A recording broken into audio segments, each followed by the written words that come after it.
Is it waterproof? Oh, yes, it's waterproof, very easy to assemble, and it also comes in blue. It's very cozy inside. I'll show you. I guess so, huh? We'll just look around. Dad, what are you doing in here? Mouth-to-mouth resuscitation. Out, now. Just saved your life, that's all. Hi, Barbara. Nick! Hi. Alex, hi! Hi. How's the prettiest stock boy in town? Ah, I've been kicked upstairs. I'm now executive stock boy. I get to sell things at no extra salary. What do you want? Well, I want to have my bindings adjusted. I'm taking Alex skiing this weekend. Oh, that's terrific. Oh, yeah, swell. Do you think we can pick him up by this evening? Sure. Why don't you just leave him back in the stock room, and then I'll get him fixed, and you can come back over my place and pick him up. Oh, that's great. That's what I call service. Alex, is there something wrong? Are you kidding?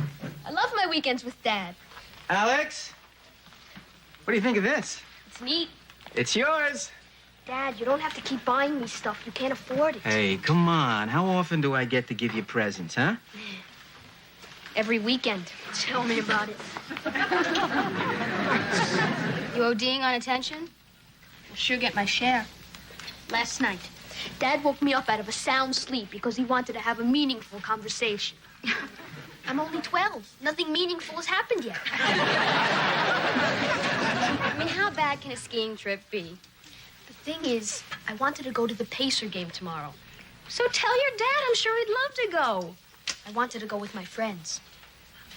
Oh, I see. Just you and the guys, right? Well, have you thought about asking your dad if he'd mind? I don't want to hurt his feelings. I mean, we do only get to see each other on the weekends. Alex, look what I found. A Pacers T-shirt. Here, try it on. Oh, great. Yeah. It's great. It's great. Where are you going? The dressing room. Well, no, just flip off your shirt and try it on here. Here? Yeah. I don't have any hair on my chest. I feel like a plucked turkey. Hi. Hi. Sunday father, huh? Yeah. Want to buy a tennis racket once used? No, I have one. How about a moped, just like new? Can't afford it. Neither can I. Thank God for the swap meet. Oh, every Sunday, us part-time parents meet in the park and we swap. Kids? No, toys. You can get almost new stuff for nothing. Can't keep buying retail. Got to save the money for the old alimony, right? Oh, no. We better get you a larger size. You're going to have very big feet. Just like your mother. Poor guy. Doesn't he know that you can't buy love?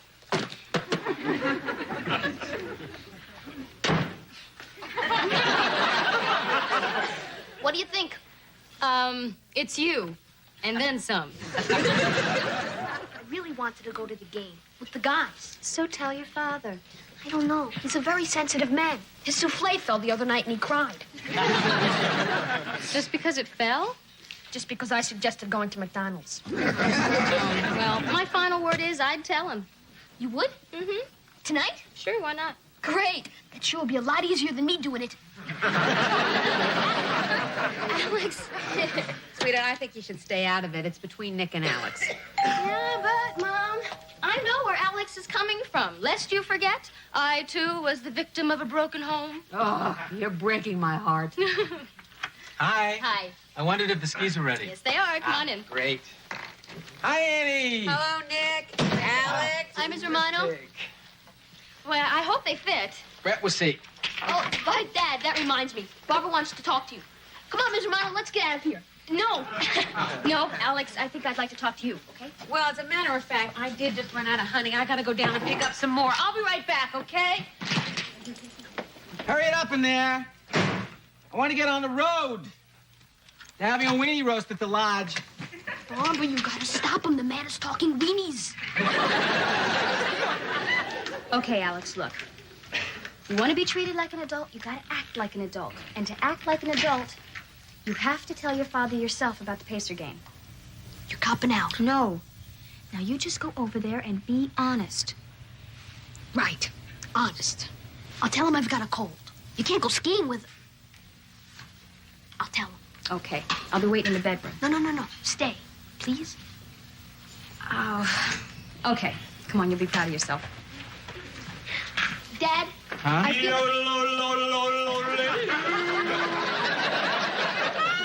Big snow! Schneider, not... Oh, you guys got a big ski weekend planned, huh? I brought you a couple of things you're gonna need. Some woolen socks, a compass, pair of splints. That's great, Sean. Yeah, flashlight in case you get lost. Couple of snowball rackets. And a Swiss songbook, yodeling for health and health. Thanks, Schneider. There ain't nothing like a father-son relationship. That's sacred. No, Schneider, no. I remember me and my dad, we used to go tobogganing. He'd sit in the back, put his arms around me. I'd snuggle up to get warm. We'd go shooting down that hill, hollering and whooping and laughing. Somehow we never spilt a drop. I really miss the old guy. Yeah, we should have done more things like that. I remember one Would you time... stop it, please? Yeah, what's the matter, Alex? Alex, what's wrong? Dad, it's about our skiing trip. Oh, well, don't worry about it. We're going to be whooping and hollering soon, too. These bindings fit great, Barbara. Oh, terrific. Dad. Huh? I want to go to the Pacer game tomorrow. Oh. Well, why'd you say so? I didn't know how you'd feel about it. Well, who wants to go skiing when you can go see a good basketball game? It is going to be hard to get good tickets, but don't you worry about it. Old Dad can take care of it. Now, just you and me and the Pacers, huh? Me and my dad, we used to love basketball. I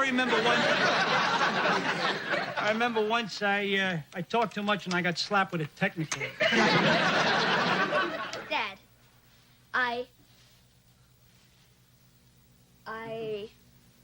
want to go to the game with my friends. You know, just us guys.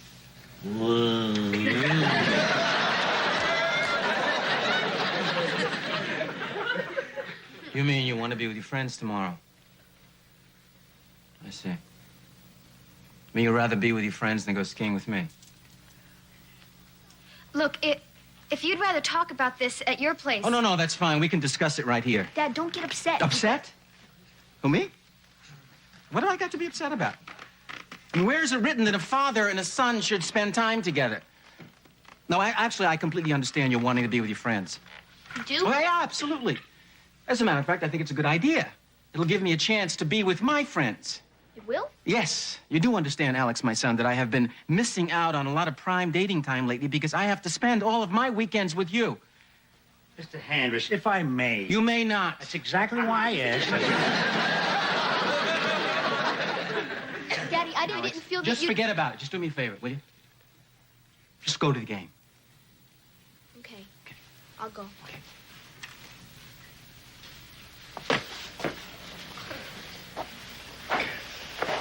Thanks for the nothing advice, Barbara. Alex!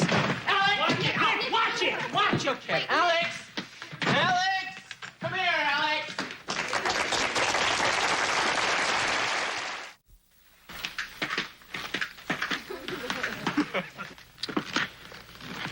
Well, it's gone.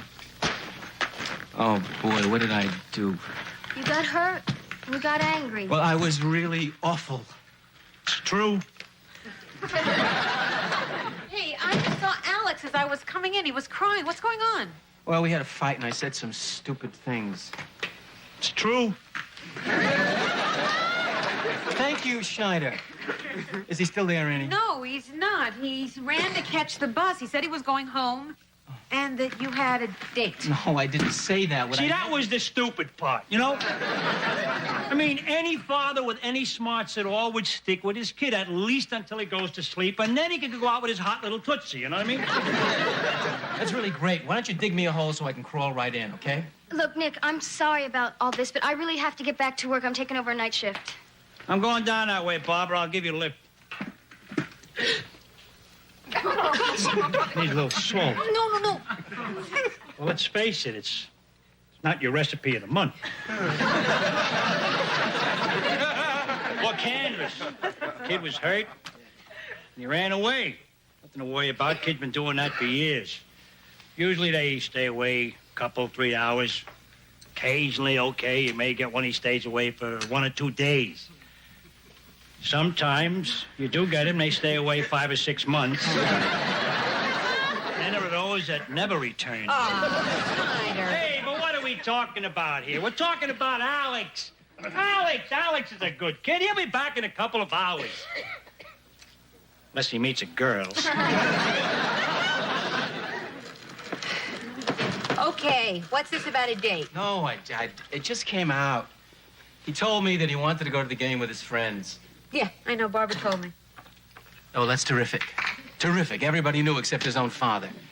Hey, come on. I didn't mean to hurt you. Yes, I know. He's a very nice kid. I better call my ex-wife and tell her he's on the way. You know she's going to give me a C- for this weekend. Hello, Phyllis. It's Nick. Nick Handress. Listen, Phyllis, Alex and I had a fight, and I just want... C-.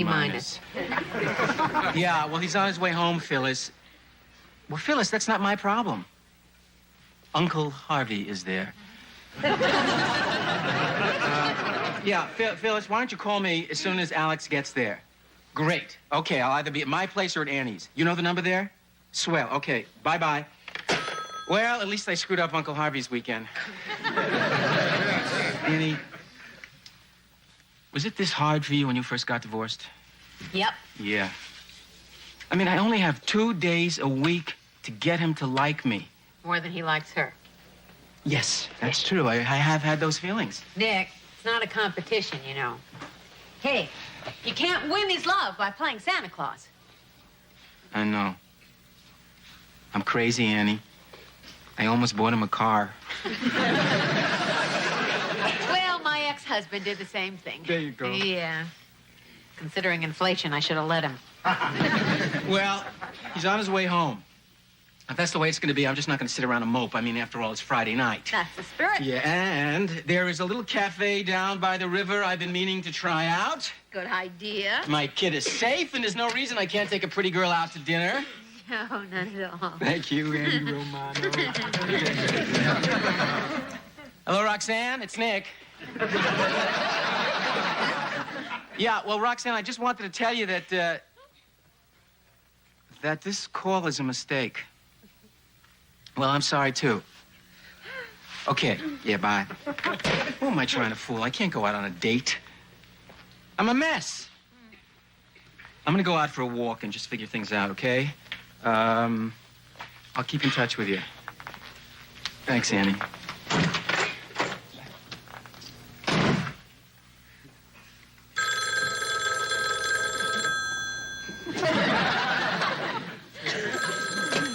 Hello? Oh, Mrs. Handress. Hello, Phyllis. No, Nick's not here. What? Alex didn't get home? Oh, my God. Listen to me, Phyllis. Do not worry. Okay, so that was a stupid thing to say. I'm sorry. Yeah, okay. Yeah, I'll be in touch. I'll try to get him. Yeah, bye. You know, Miss Romano, I was really hard on Handress. I mean, being a father today...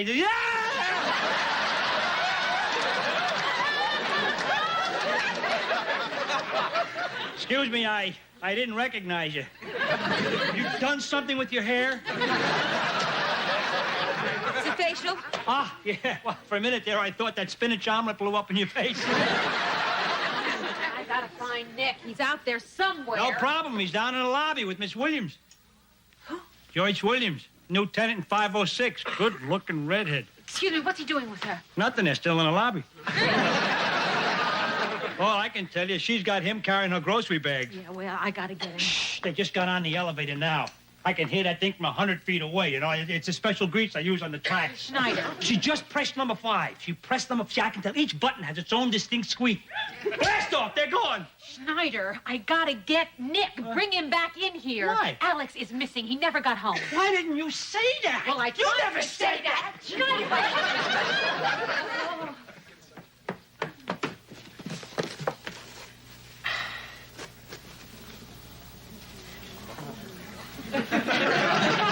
Annie, what is all this this about Alex. Schneider told me that you said... Oh, my God, you look awful. My groceries. I just wanted you to hold them in the elevator. Called. Alex is missing. He never got home. Oh, boy. He might be at your place. No, he's not. I just left there. Now, wait a second. We're getting somewhere now. He's not at her place, and he's not at your place. Ergo, he's got to be someplace else. Look, I'm really sorry, but my apartment's a mess, and I have guests coming in 30 minutes. Yes, I know that. Have you done anything about it? Well, no, not yet. Oh, See, that's the great. point You're is- sitting around doing nothing with that gunk on your face, and my kid is missing. Look, she just called. My ice cream is going to melt. He could be out there alone in the dark, wandering alone. That poor little boy, when I find him, I'll kill him. Oh, that's a good, healthy attitude. I gotta put my potatoes I'm going to up. call the police. You got some of that gunk on your face No. here. See, the point is the police aren't going to help for another 3 hours. How do you know? Because I've been there myself. Both Julie and Barbara have run away. Oh. I have tried to be nice It's terrific, here. and I'm taking advice about kids from you. All right, now, Wait damn a second, wait a second. The kid just needs time to cool off. That's all. I remember once I had a beef with my dad. Schneider, I caught him cheating me at poker, so I took the poker chips and I flushed him down the john.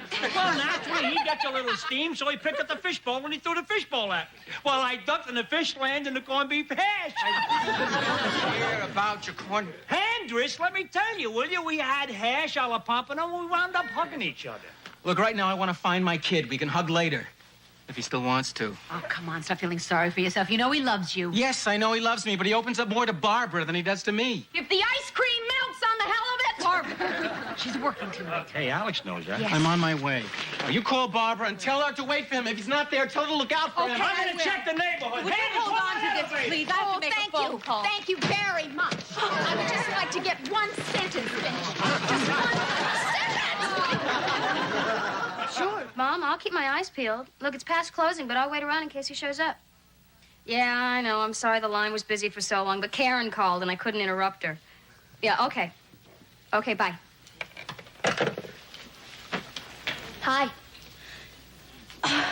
Where did you come from? In there. You don't have a friend with you, do you? Nah. I'm not old enough for that yet. Oh. Don't let him in. Why? He'll kill me. Oh, come on, Alex. For holding him responsible, Barbara.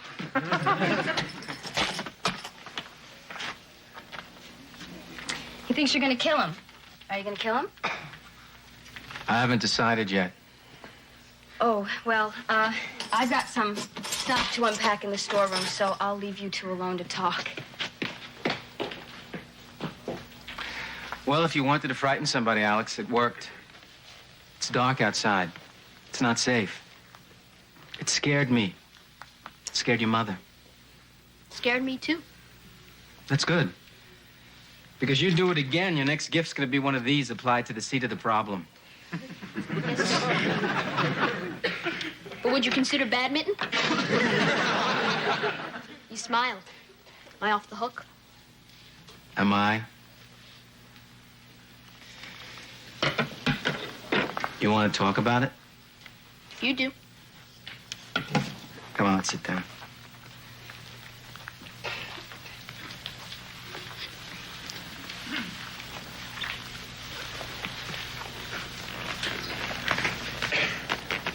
You surprised me when you said you wanted to go to the game with the guys. I was hurt. I lost my temper. You said you'd rather be with a date. I didn't say rather. If I'd meant that, I wouldn't have planned a weekend with you, Alex. Dad, that's the trouble. You're always planning something. Look, since the divorce, being with you's been weird. I don't mean to seem forced with you. I mean, I don't want to buy your love. I just feel guilty. I feel like I've shortchanged you somehow, and damn it, I don't know how to make up for it. Dad, you don't have to make up for it. I just want to spend time with you. At home, Mom's got Uncle Harvey. With you, it's going to be Aunt Tilly or some other dumb name like that. Wherever I am, I feel like I'm in the way. Alex, don't say that. Don't you ever say that. You are not in the way. Not in my life and not in your mother's life. What's so funny? It's just that you and I are so much alike. I feel like I'm in the way. I mean, I know you're growing up and you're going out there and you're making friends and joining clubs, and that's great. That's the way it should be. I'm proud of you. And pretty soon you're going to be dating Susie Lou or some other dumb name like that. I love you, Alex. I feel like you're the only family I've got. And I want to put a fence around you. But I know I can't do that. So maybe I'll get myself a pet poodle or a kitty cat. Or a Lonnie Anderson. Aunt Lonnie. Has a nice ring to it. Love you, Dad. Why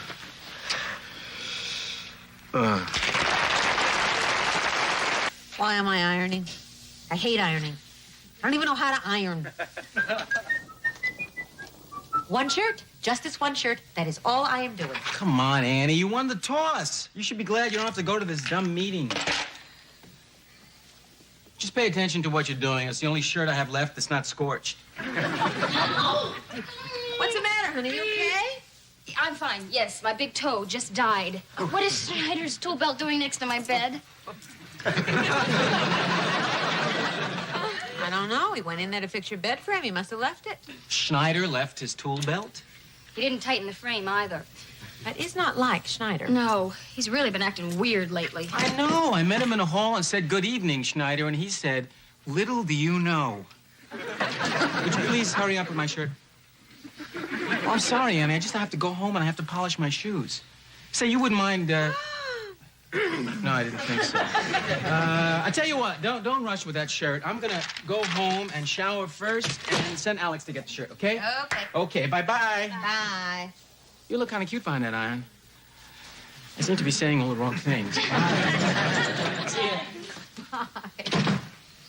You know, I really think something's happening with Schneider. Yeah, you're right. Oh, Mr. Peabody said he saw a sexy chick going into Schneider's room. Come on, Mom, what does that prove? To Mr. Peabody, you'd be a sexy chick. You know, I really didn't need that. Oh, I'm sorry. It came out differently than I planned. Schneider never leaves his tool belt around. Something's up. I know, but whatever it is, it's none of our business. Right. Why don't I take it down there and see what I can find out? Good idea.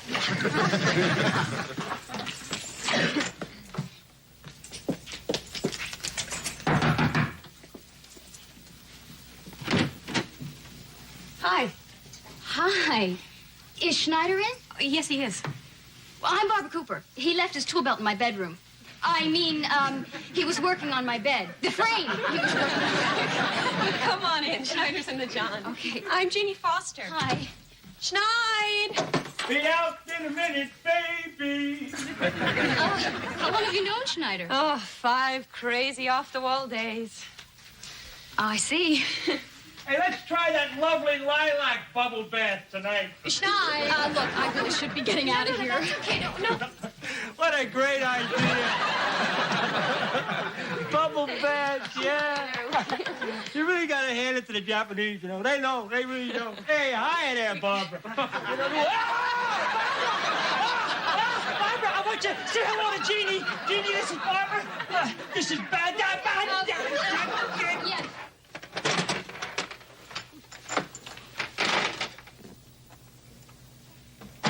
It's a woman. Well, almost. She's my age. What? She's my age. Schneider is dating a teenager? She can't be much more. Maybe she's his niece or something. Well, if she is, Uncle Schneider's giving her a bubble bath. Okay. What's she like? Well, her name's Jeannie. She's very nice, pretty, young, good figure. I don't understand it. What's not to understand? Oh, he I can. She I can't. All right, now hold it. Now hold it. Hold it, just hold it now. It's not what you think. I mean, I know what it looks like, but that's just the way it appears. So don't even think that. What are you thinking? Nothing. No, nothing. She appears a tad young, but I mean, how young is young? How old is young? 25. 38. Look, is age judged by the calendar on the wall or the clock in your heart? Well, we'll settle for the date on her driver's license. What's the difference what her age is anyway? I mean, you know, she's a very mature woman. She's tasted the vagaries of life's experiences. At 20? 20? Bite your tongue! What do you think, I'm crazy? She's 22. What are you so hung up on age for anyway? I mean, you know as well as I do that a man is naturally younger than a woman. Look, I mean, all it is, Ms. Romano, is we have a lot of fun together, you know? We go shuffleboarding and bowling. Next week, we're going to try bingo. Schneider, look, you are a sensible person and a good friend of ours. This is your business. I appreciate that. See, I just didn't want you to think that it was, you know, nothing but, nothing but sex. Of course not. On the other hand, the way the good Lord has made the universe. So, in a manner of speaking, you're just doing the Lord's work. Amen. So, how did you meet this woman? On Interstate 70, a motor stopped. Seems okay now. Will you knock it off, please? I gave her a tow. She sat up front with me. We had a nice conversation. I mean, she was very intelligent, you know. She knew a lot about sports, and I made her laugh. I wasn't even on the make. Couldn't believe myself. Well, good Samaritans don't fool around. That's why they're almost extinct.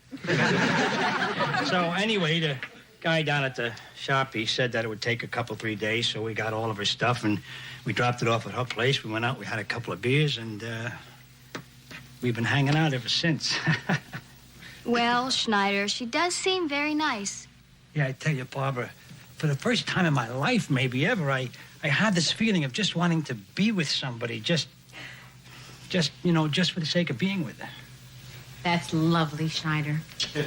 It also sounds serious. Ooh, yeah. Better watch out. Maybe she's out to marry you. Oh, marriage? What are you kidding? Marriage? That's not even in today's woman modus operandi.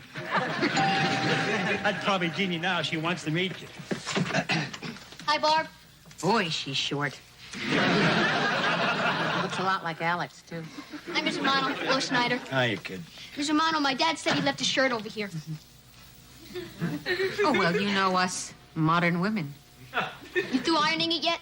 Oh, Alex, you just ruined a great rumor. Alex. Oh, I bet you that's Jeannie now, yeah. Hi, Jeannie. Come on in. Mom, this is Jeannie. Schneider's Jeannie. Hi, I'm Ann. And this is Alex Handress. Hi, Alex. Hi. Schneider, I didn't know you had a daughter. I don't have a daughter! Your niece? Alex, Mr. Schneider and I are just very good friends. Oh. Well, he's lucky.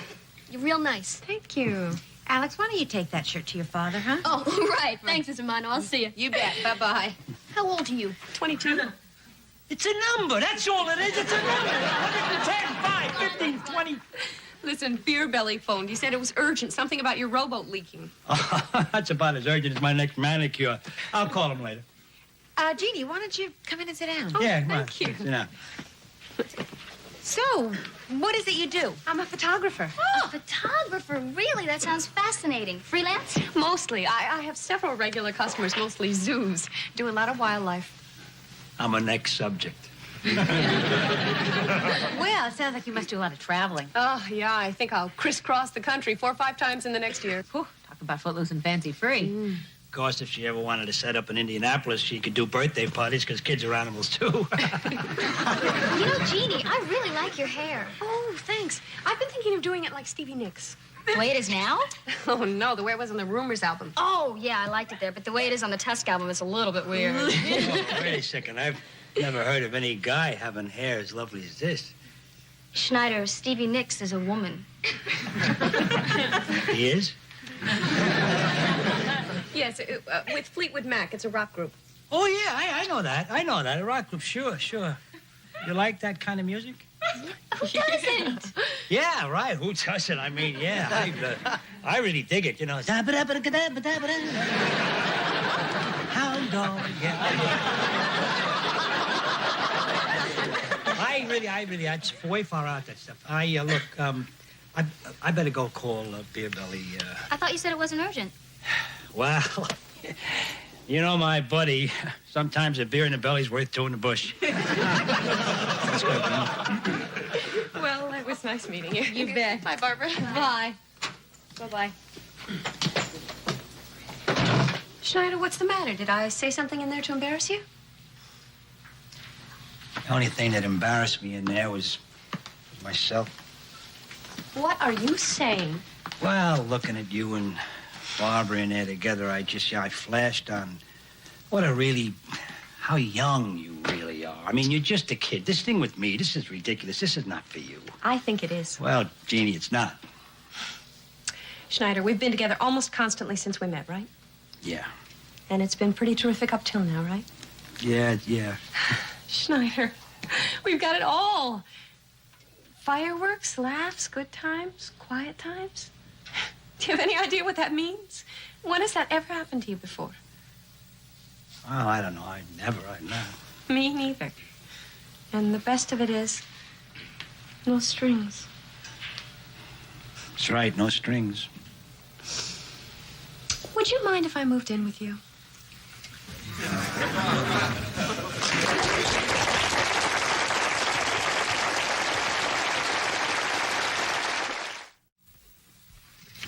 I can't believe this. You got that close?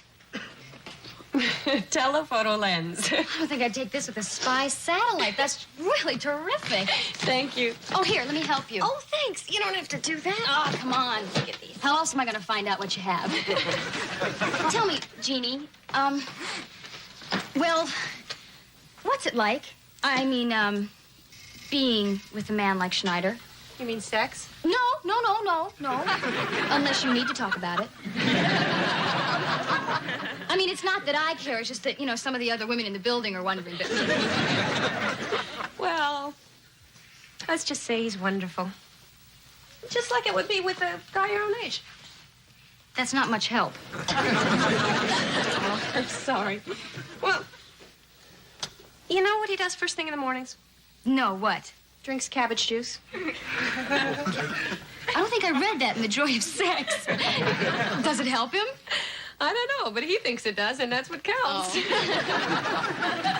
Hi, Schneider. Hi there, ladies. Schneider, we were just talking about you. Mm-hmm. Haven't given away any of my secrets, have you? Secrets to me? No secrets, none whatsoever.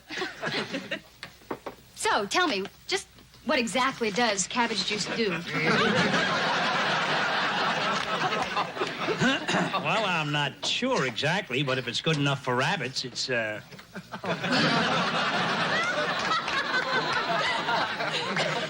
So, you have been giving away my secrets, huh? You may have to pay the penalty. Good. No, really, I can't stay. There's the door, so I'll just see myself out. Nice seeing you guys. Ah, you're beautiful. Well, we gotta face facts.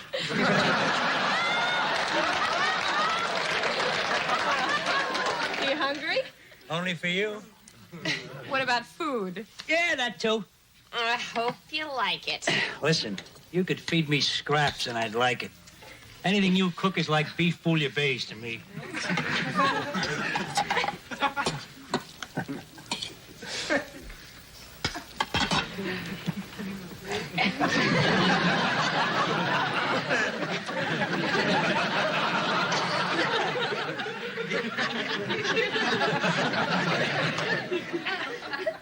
What the hell is this? It's eggplant and brown rice casserole with sunflower seeds and a soybean base. Where's the meat? No meat. How about potatoes? You won't find any. No meat, no potatoes? Just this bunny food? What have you got sprinkled all over the salad? Desiccated liver. Cow had a drinking problem?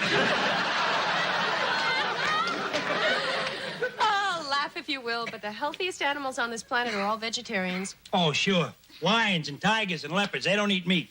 I'm talking about monkeys and chimps. Monkeys? You got a thing for monkeys. Don't move.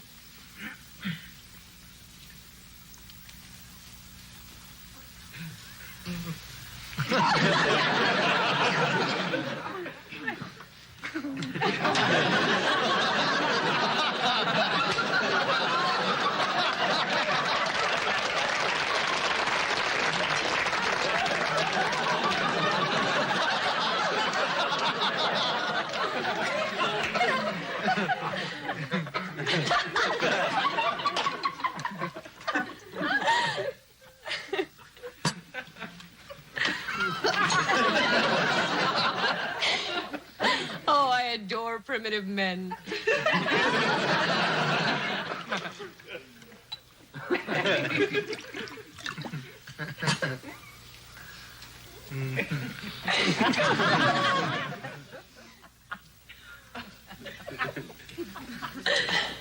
Piquant body. Pert, yet defiant. So if I get all my fishing gear together now, I won't wake you up in the morning. What time are you leaving? 3:30. Listen, Ginny, I had some bass plugs, some bass lures. Did you see them? Soap dish in the John. Ah, thank you. Hey, I'm gonna freshen up.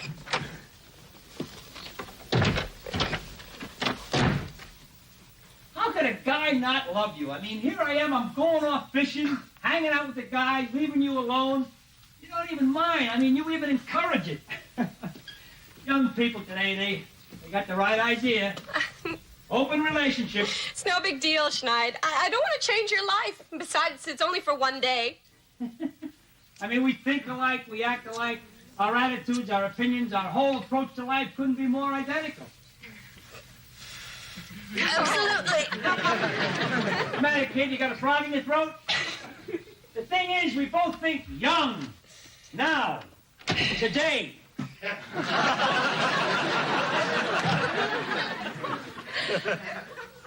The hell is that smell? I bet it's that roach killer I sprayed this morning. Here, Schneid. No. I don't smoke cigarettes in the evening. It tells my senses for the game shows. Come on, Schneid. This is good stuff. Good stuff. Schneider, you never smoked one of these before. Don't be silly. Are you kidding? I've sailed all over the world. I've done everything there is to be done. That stuff is not new to me. That's dandelions to me. Fine, have a dandelion. Now, listen, you know, when you do that, you should have the mood, hon. See, that should really be set. Let me set the mood here. Don't look, Duke. Let me. What? There we go. Yeah, now. Yeah. Now?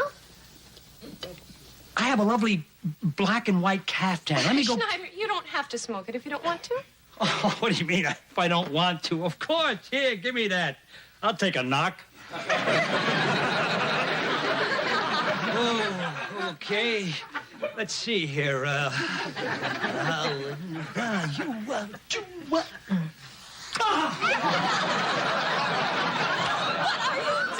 Quiet now. That's the way it's done in Siam. Just a minute, officer. What am I going to do with this? In the jar.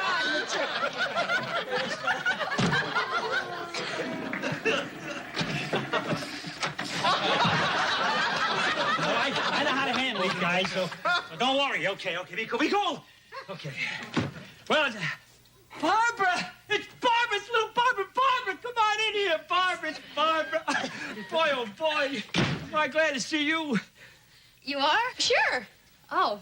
Well, we just got our laundry mixed up, so I thought I'd come down and sort it out. The laundry mixing up. What's up? I think this is your towel. Thank you. What is that smell? That's pine spray. Pine spray. Yeah, for the cooking orders. Oh, they got here anyway, the cops. Okay. All right, now, I got this one. I'll take care of it. Everybody just relax. Muffin. Muffin? Maybe he works for a bakery. Come on. Look, I'd I'd like you to meet my old friend, Brad Donahue. Brad, this is Barbara Cooper. Hi. This is my guy. How you doing? Fine. How are you? How are you? Fine, thanks. Wayne Schneider. So, you and Muffin been friends long? Yeah, since high school. High school friends? Well, we shared expenses for a while, too. Expenses? Yeah, and we've shared some assignments. Oh, you shared assignments? Oh, well, yeah, Brad's a photographer, too. A very good one. Well, come on, sit down. Give me a jacket. Oh, thanks. What you been doing with yourself? Well, right now I'm headed up to Montana. Gonna do an article on bighorn sheep. Ooh, sounds cold. So how long are you going to be in town? Oh, in just a couple of nights. Oh, wow, really? I think Barbara is free this weekend. Later. Laundry's all sorted, and it's late, and my mom's waiting for her pajamas. Well, nice to have met you, Brad. Right. Really, Schneider. Listen, I can't really stay too long either. I've got to find a place to flop. Oh, you just got here. Well, why don't you spend the night here, okay? Okay, Schneid? What? Well, he can sleep here. Yeah, well, he could, except we only have the one bed. Well, he can use the sleeping bag. Unfortunately, I lent that to Beer Belly. But he must have returned it. It's in the closet. Oh, great. You sure you don't mind? It's terrific.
Sweetheart, will you go down and get the paper, please? I'll 3. flip you for it. Oh, okay. You lose. I hate it when we flip. I really do. 5. 6. Schneider? Schneider. Come on, Schneider, wake up. Schneider. Take your hands off it! Barbara, what are you doing here? I live here. Come on in. Good morning, Schneider. Didn't you go fishing? I'm fishing. I got my limit by 7 o'clock. Schneider, it's only 7:30 now. And it's a 2-hour drive. Okay, 7 from 7:30, allowing for daylight savings time, assuming that you cross the international date line. All right, okay. I didn't go fishing. Halfway up there, I had engine problems with my camper. You, the master mechanic, had engine problems? Yes. The camshaft froze to the engine block. How'd you get it home? The weather got warmer. What's all the questions about? Come on, Schneider. We're friends here. Remember, something's wrong. What is it? Nothing's wrong. Is it Jeannie? No, it's not Jeannie. It's not her. It's not Jeannie. It's Jeannie. I don't know what's happening to me. I don't know what's going on. Well, did you have a fight or something? Nah, we didn't. Nah, no fight. Are you jealous of Brad? I think I'm in love with Jeannie. I knew this was gonna happen. Oh, me too. I could have bet on it. Yeah? Well, would you please call your bookie and ask him what those two are doing down there right now? He's down there? Yes, in my apartment, sleeping in my sleeping bag. I hope. Schneider, come on, calm down. How can I calm down when those two are down here together and I'm... Jealous. All right. I guess it's your basic garden variety green-eyed jealousy. I guess open relationships only work if the husband and wife both fish. Or whatever. Now, Brad and Jeannie, you're just old friends. Probably. Old friends, huh? She's seen a man undressed. I think they have previous carnal data on each other. What? They've known each other congregationally. Whatever. Schneider, look, I don't think the problem is any past relationship that Jeannie may have had. Barbara. Mom, now come on. I think that Schneider should just at least consider that maybe you're just too mature for Jeannie. You mean old? You mean old? I know what you mean. Go ahead, say it. What do you mean, old? Yes. You're a cruel young woman. Jeannie's generation is quite a bit different from yours. Right. You're both coming from two entirely different places. That is baloney. A mature, sophisticated, handsome, sexy, yes, sexy, older man has always been attractive to young women. What are you doing? I'm gonna call him. From here? No. What I'm gonna do, I'm gonna call him from the lake. What are you... Charlie, what are you doing? Oh, I'll give you... Now look, I gotta do this. I gotta find out, and you gotta help me. Can you imitate a bird? I always wanted to be a thrush. Yeah. You be a tree. A tree? Yeah, drop acorns or something. No, wind. I can be wind. Okay, and I'll be a verb.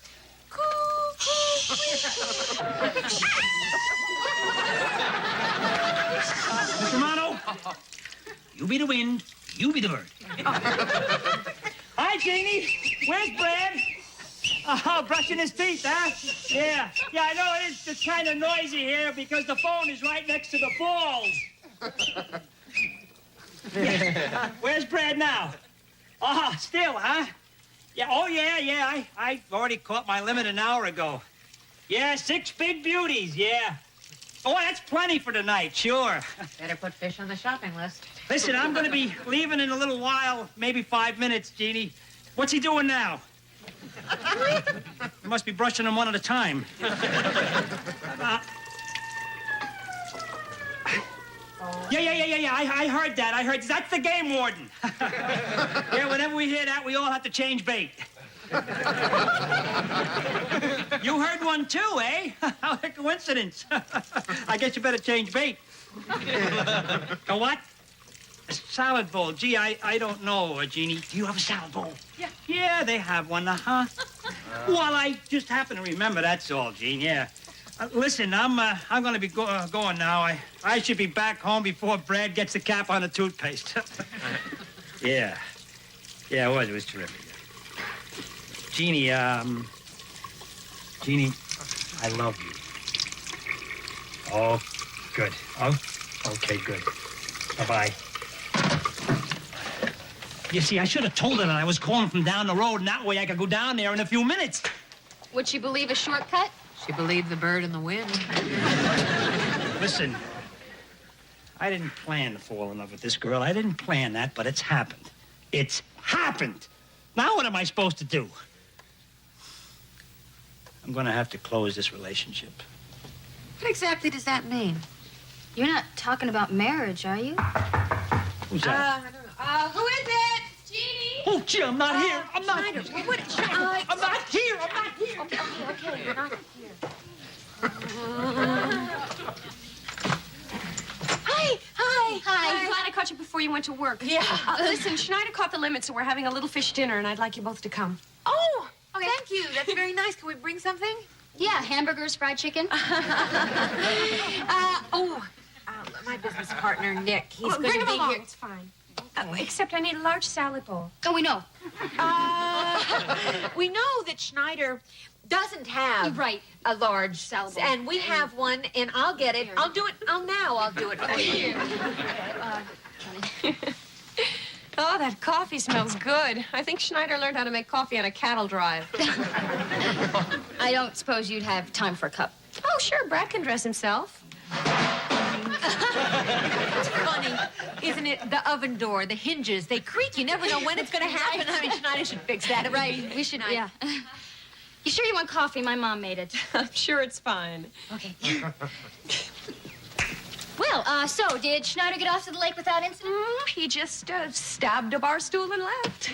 I think he had a little trouble with Brad being here. Well, you know, Schneider's kind of old-fashioned, set in his ways. I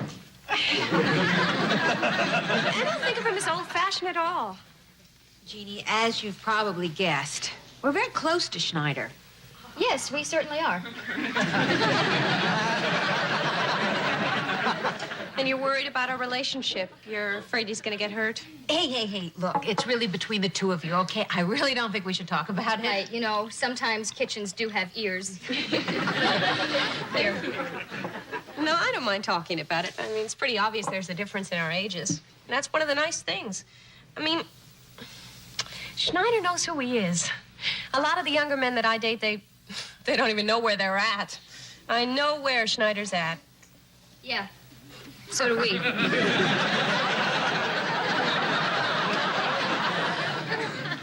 He's some terrific guy. He's so much fun. And the magic of it is that this happened exactly when I needed it. Yeah, Schneider is a very nice person. The last couple of relationships that I've had have been a real emotional tug-of-war. Schneider thinks he's taking care of me. And I really love that. Excuse me. Oh, sure. Hi, Hi. Alex, what are you doing here? helping my dad. He said he left his pencils and stuff over here. Oh, yeah, he did. They're in the kitchen. I'll get them for you. No, but you might... No, I'll get... Alex, I would really... I would prefer...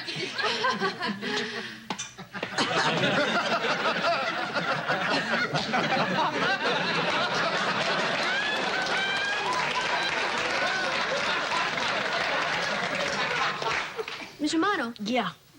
who's it? What? Can't believe you guys are playing hide and seek. It's almost embarrassing.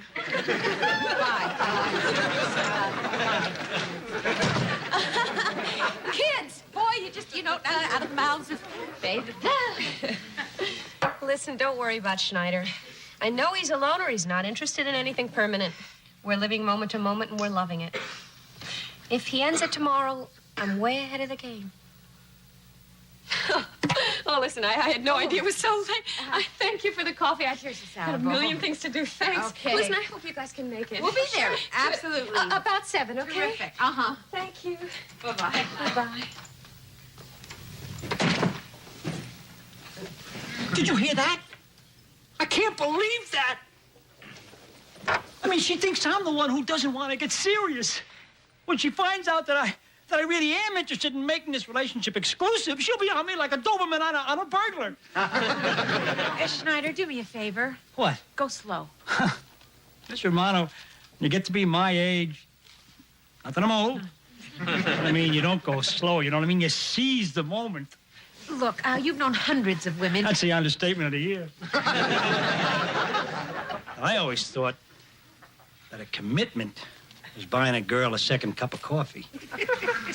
Now with Jeannie, just the thought of being without her, it makes me feel lonely. It makes me feel lonesome. You sure? I assure you, I'm sure.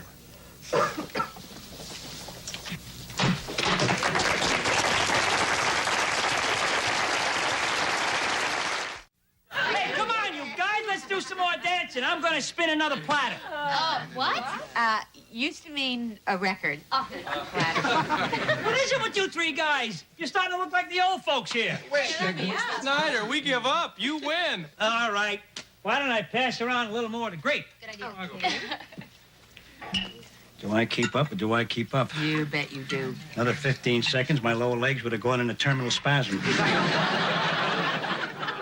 I I hope everyone has noticed that my lady and I have spared no expense when it comes to our friends. I mean, we're not talking screw-top jobs here. We're talking cork-top. Yeah, I noticed, Schneider. Half of the cork is in my glass.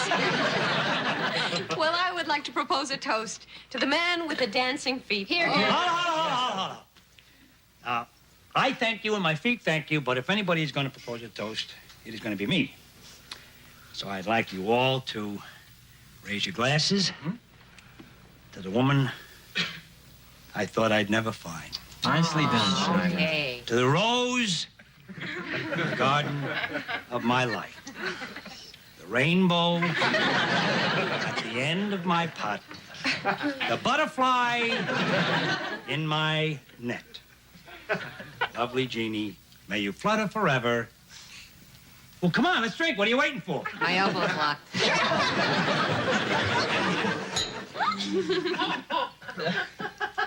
Schneider, that was just beautiful. So are you. You can fry my fish anytime. You know, Jeannie, that fish was really perfect.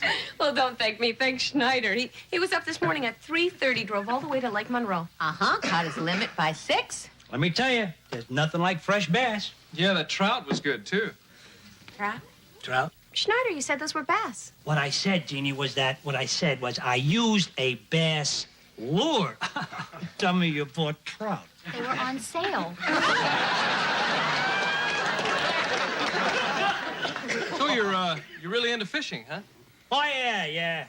Listen, my middle name is Outdoors. That's why I envy you going up there to Montana with all them bighorn sheep. I mean, gosh, they're a hunter's dream. Schneider, they're an endangered species. A camera hunter's dream. Yeah. Schneider, I didn't know you were into photography. Oh, yeah, it's a snap. Say, Brad, are you going to go up there alone? Oh, yeah. Sounds kind of dangerous to me. Well, it is a little. Oh, that's one of the fascinations of animal photography. I'm a little jealous. So, why don't you come along? I accept, Schneider, and I'll go. Wait a minute. Oh, come on, Schneider. You love the outdoors. Yeah, but it seems sort of strenuous, and it must be terribly cold. About 20 below. Yeah, well, I'm not afraid of the cold, you know what I mean? Hot blood I got. But it's the length of time. I mean, how long are you going to be there? A couple, 3 days? 6 weeks. We can take your camper. Use it as a base camp. Jeannie, I can't leave the building for that long. Yeah, look, there are at least 80 other people in this building. We all depend on Schneider. I just can't, pack up and take off like some footloose kid. So, Brad, I guess this time, Jeannie and I are going to have to take a pass. Schneider, what if I want to go? What? What if I want to go? Hey, look, everybody, why don't we go up to our place? My mom has made a special surprise dessert. You did? Uh-huh. I did. So let's all go upstairs and be surprised. Especially me. Well, I'm stuffed. I couldn't eat a thing. Oh, that's perfect. It is? You'll love it. Brad, why don't you join us? I'm sure it'll be wonderful, whatever it turns out to be. Jeannie, what did you mean that you might want to go? What do you mean, alone? We do things together, like a team, like a twosome. Like a couple, Schneider? Married couple? I love you. I love you too, Schneider. Well, then, for crying out loud, how could you say that you might go if I couldn't? Because I might. Yeah, but if I can't, you can't. Schneider, how long have we known each other? A month? 5 weeks. 5 terrific weeks. I've never had an experience like this before. I don't think I've ever been happier. So why? We're still the same people that we were 5 weeks ago. Well, nobody's had to change for the other person. We didn't want that. We talked about that. You remember? I did. You did what? I changed. Boy, did I ever change. I want to marry you.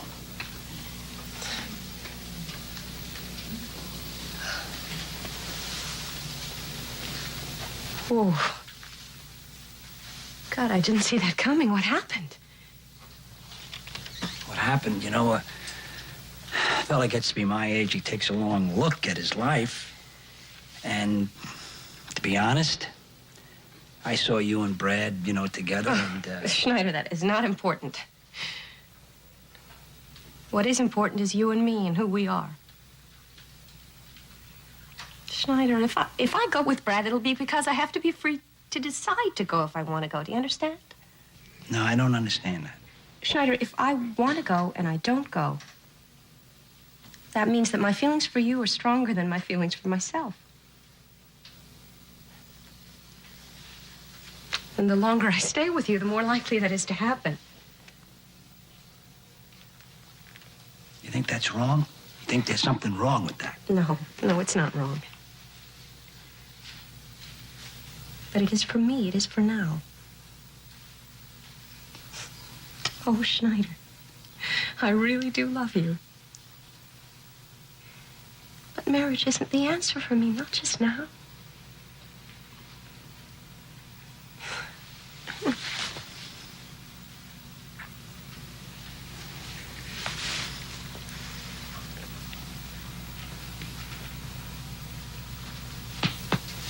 Let's go upstairs and get some dessert. Why don't we stay down here?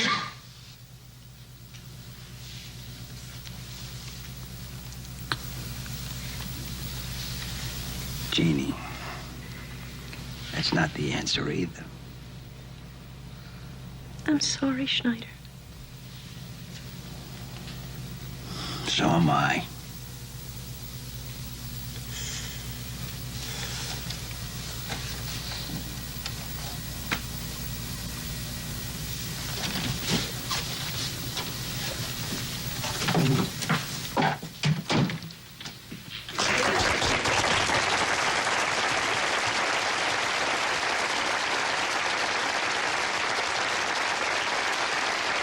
This is really ridiculous. What gives you the right to go around intimidating people? This? And this. I see. Yes, well, that certainly would give you the right, all right. But why? It's called shoplifting. When someone stuffs a $30 blouse in their purse and dashes out the door, I get a little suspicious. But wait. Save your breath, girlie. Tell it to my boss. What have you got, Scotty? An innocent victim. Caught the suspect sticking this in her handbag and dashing out to the parking lot. It's about time you kids learn that shoplifting is a serious offense. Hey, Chief. $2 billion a year being ripped off, and you young people treat it as a lark. Chief. You could get 2 to 4 years for this. Teenagers. Teenagers. Always teenagers. Chief. Chief. That's the one over there. That's a hell of a disguise. It's my grandmother. It's all a mistake. I don't want to end up in the slammer. I look so rotten in stripes. Grandma, come on. It's going to be all right. We'll get this straightened out. Okay. Oh, honey, please call my mouthpiece. What? I don't know. George Raft always used to say that. I'll take care of this, Scotty. Right, Chief. Now, come on, Grandma. You go over there and you tell him your side of the story. I'll handle this, young lady. Now, you tell me your side of the story. This is who? Catherine Romano. R-O-M-A. That's it. Any AKAs? The what? Any aliases? Oh, Michael called me Animal. My husband. He's no longer with us. You see, one day he just sat down and died.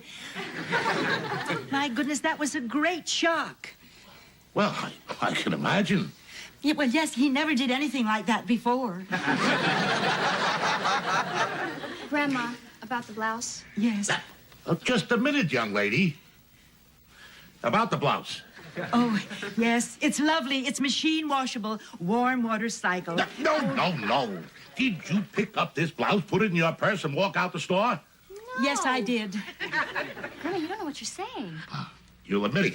Yes, you see, the thing is, I'm wearing my turquoise skirt to my club meeting, and I needed a sky blue blouse, and I couldn't tell if this was sky blue or pale blue, so I took the blouse over to the window so I could look at the color in the daylight. Now, you satisfied?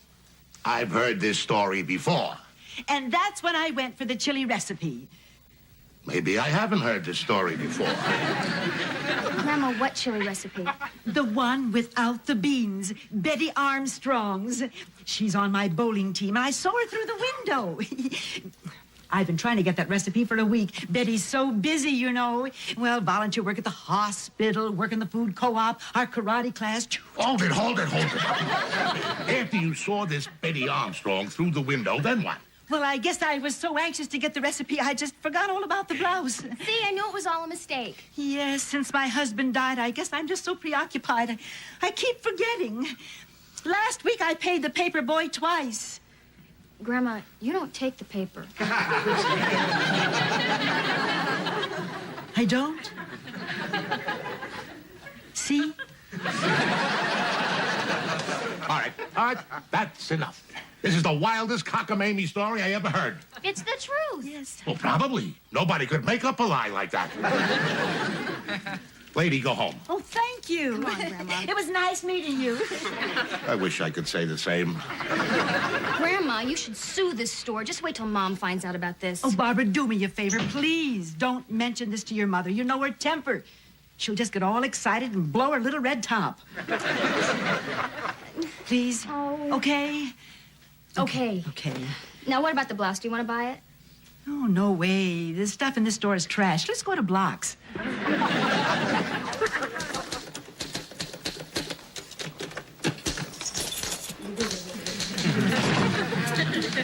Hi there, Miss Romano. Hi, Schneider. I say hi there, Miss Romano. I got your new towel rack here. Don't take but a minute to slap it up. Terrific. Bathroom's free. Listen, is the bathroom free? Why don't you just go in and put it up? I'm gonna go ahead in there and put it up. Brand new towel rack, you know? Hi, honey. Hi. How was shopping? What do you mean by that? Nothing. I mean, how was shopping? Mom, can't I even take my coat off before you start giving me the 3rd degree? Okay, what happened? What makes you think something happened? Well, you were with Grandma. When I'm with Grandma, something usually happens. Mom, nothing happened no matter what you hear from anybody.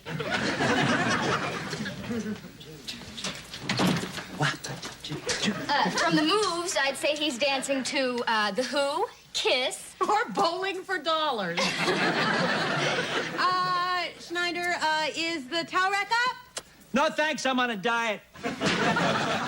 Would you take those off? Oh, you turn the volume up. New headset, Schneider. Yeah, they're brand new. Want to try them on? Well, here's a clean.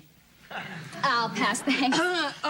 Look, I'm gonna get another load out of the dryer. Barbara, when I come up, perhaps we can discuss whatever it is that's bothering you. Nothing is bothering me, so there is nothing to discuss. Nothing happened, and I'm trying to forget it. Thank you.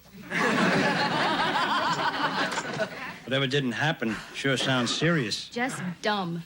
You want to talk about it? No. Yes. Ugh. I swore on a double slice of strawberry cheesecake that I would not tell Mom. But you're not Mom. No, she's shorter. Go ahead, get it off your chest. You can tell me anything. Grandma was picked up for shoplifting. Don't tell me anything like that. But the idiots had to let her go, and she finally convinced them that she was innocent. Well, of course she's innocent. She's the most thoughtful and generous person I know. I went over to her place the other day. I slapped up a few shelves. Big deal. She gave me these beautiful earphones. She gave you those? Yeah, obviously with her, price is no object. Grandma? I wonder how much these things cost. I don't know. There was no price tag on them. There no box. They didn't come in no box, nothing. They didn't come in any kind of box? No. She just handed them to me. She just handed them to you. Barbara, you should be ashamed. For what? For thinking what I'm thinking. Grandma, no. No, she... Then why was she so insistent that I don't tell Mom? I'm not sure, but if it's true, your mom's got to know. I can't tell her, I promised. Well, you certainly don't expect me to tell her. Tell me what? Nothing. Is that the same nothing that has Barbara ready for the Indianapolis home for the silly? Barbara. Oh, well, now that you two have met, perhaps you'll tell me just what the hell is going on around here. Schneider, come on, tell her. It could be important. All right, Miss Romano, this is the straight skinny. Have you seen any good movies lately? What? Schneider? Well, the reason I asked is that the other night I went to the drive-in with Boom Boom Borowski. We actually watched a movie. That's a first for Boom Boom. Let's face it, they don't call her Boom Boom because she's loud. Schneider, what are you getting at? Well, anyway, it was this Italian film, see? It was a classic. It's about this family, and they share everything, see, this family, and they all live together up in a tree. What kind of people live in a tree? Well, they're squirrels. They're Italian squirrels.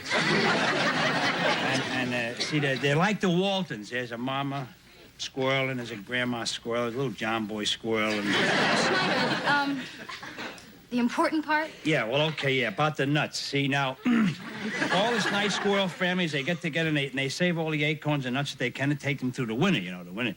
So, but they discover that they have more nuts. Finally, they have more nuts than they started with. I'll be darned.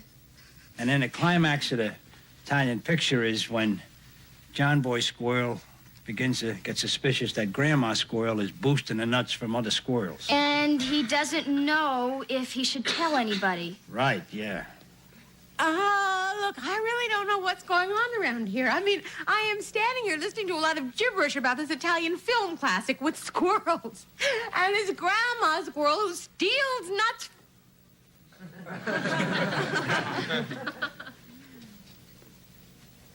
Oh, my God. My mother's at it again.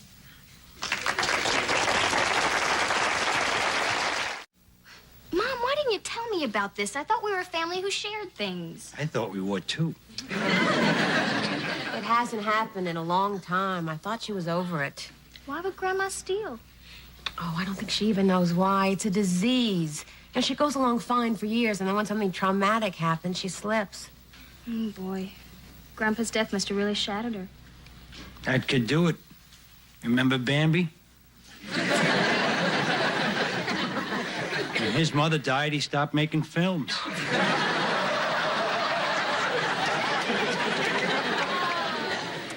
My dad tried to get her to see a doctor.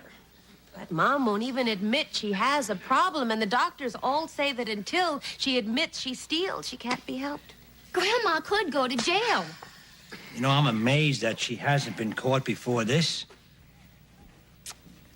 Well, I guess Mom and me are going to have a talk and level with each other. I'm going to have to get her to admit that she has a problem, and that ain't going to be easy. Well, Mom, if you can do that, maybe we can get her the help she needs.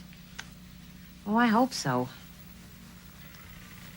Hi, Annie, Mom. honey. Oh, you look wonderful. Yes, I do.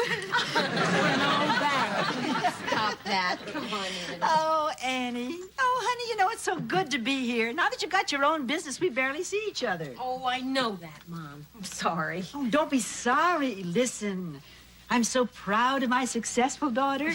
Makes all my friends so jealous.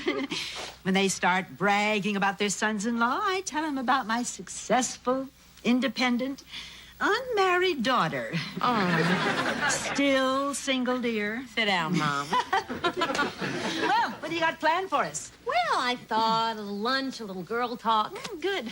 So, where do you want to eat? Well, anywhere you choose, I'm easy.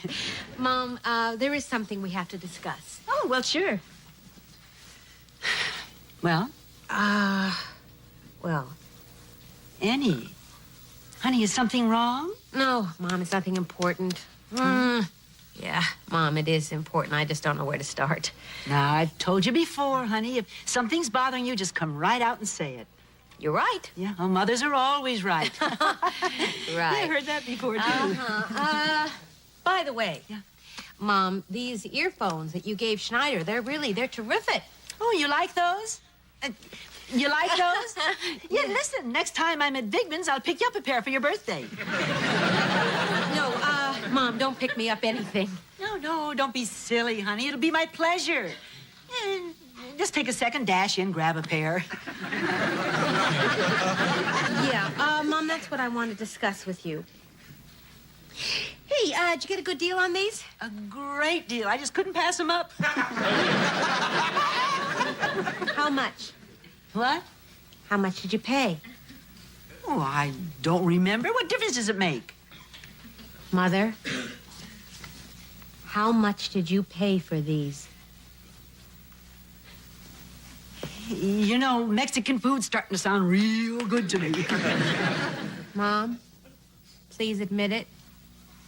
What? What? You didn't pay for these earphones. And you didn't pay for the blouse.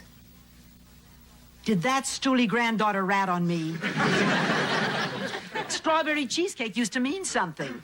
Mom, we're all on your side. So Barbara told you about that little mix-up with the blouse. And Dad told me about the mix-ups in Logansport. I don't know what you're talking about. Mom, please, this is real hard for me. I know about the other times. I've always known. You take things. Are you calling your mother a thief? No. Mom, you don't mean to do it. Maybe you need help. Oh, now you're calling your mother a fruitcake. Sweetie, we've been under a lot of stress lately, what with Dad dying and selling the house and moving here. See, in a way, it's understandable that you took these.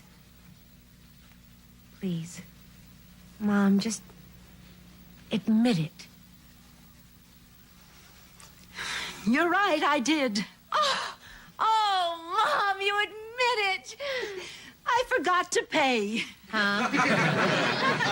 Well, see, I just remembered. You know, the store was so crowded, and I was late for an appointment. And silly me, I forgot to pay. All right, it's a start. We gotta take them back. Schneider's earphones? Mm-hmm. How can you take something that doesn't belong to you?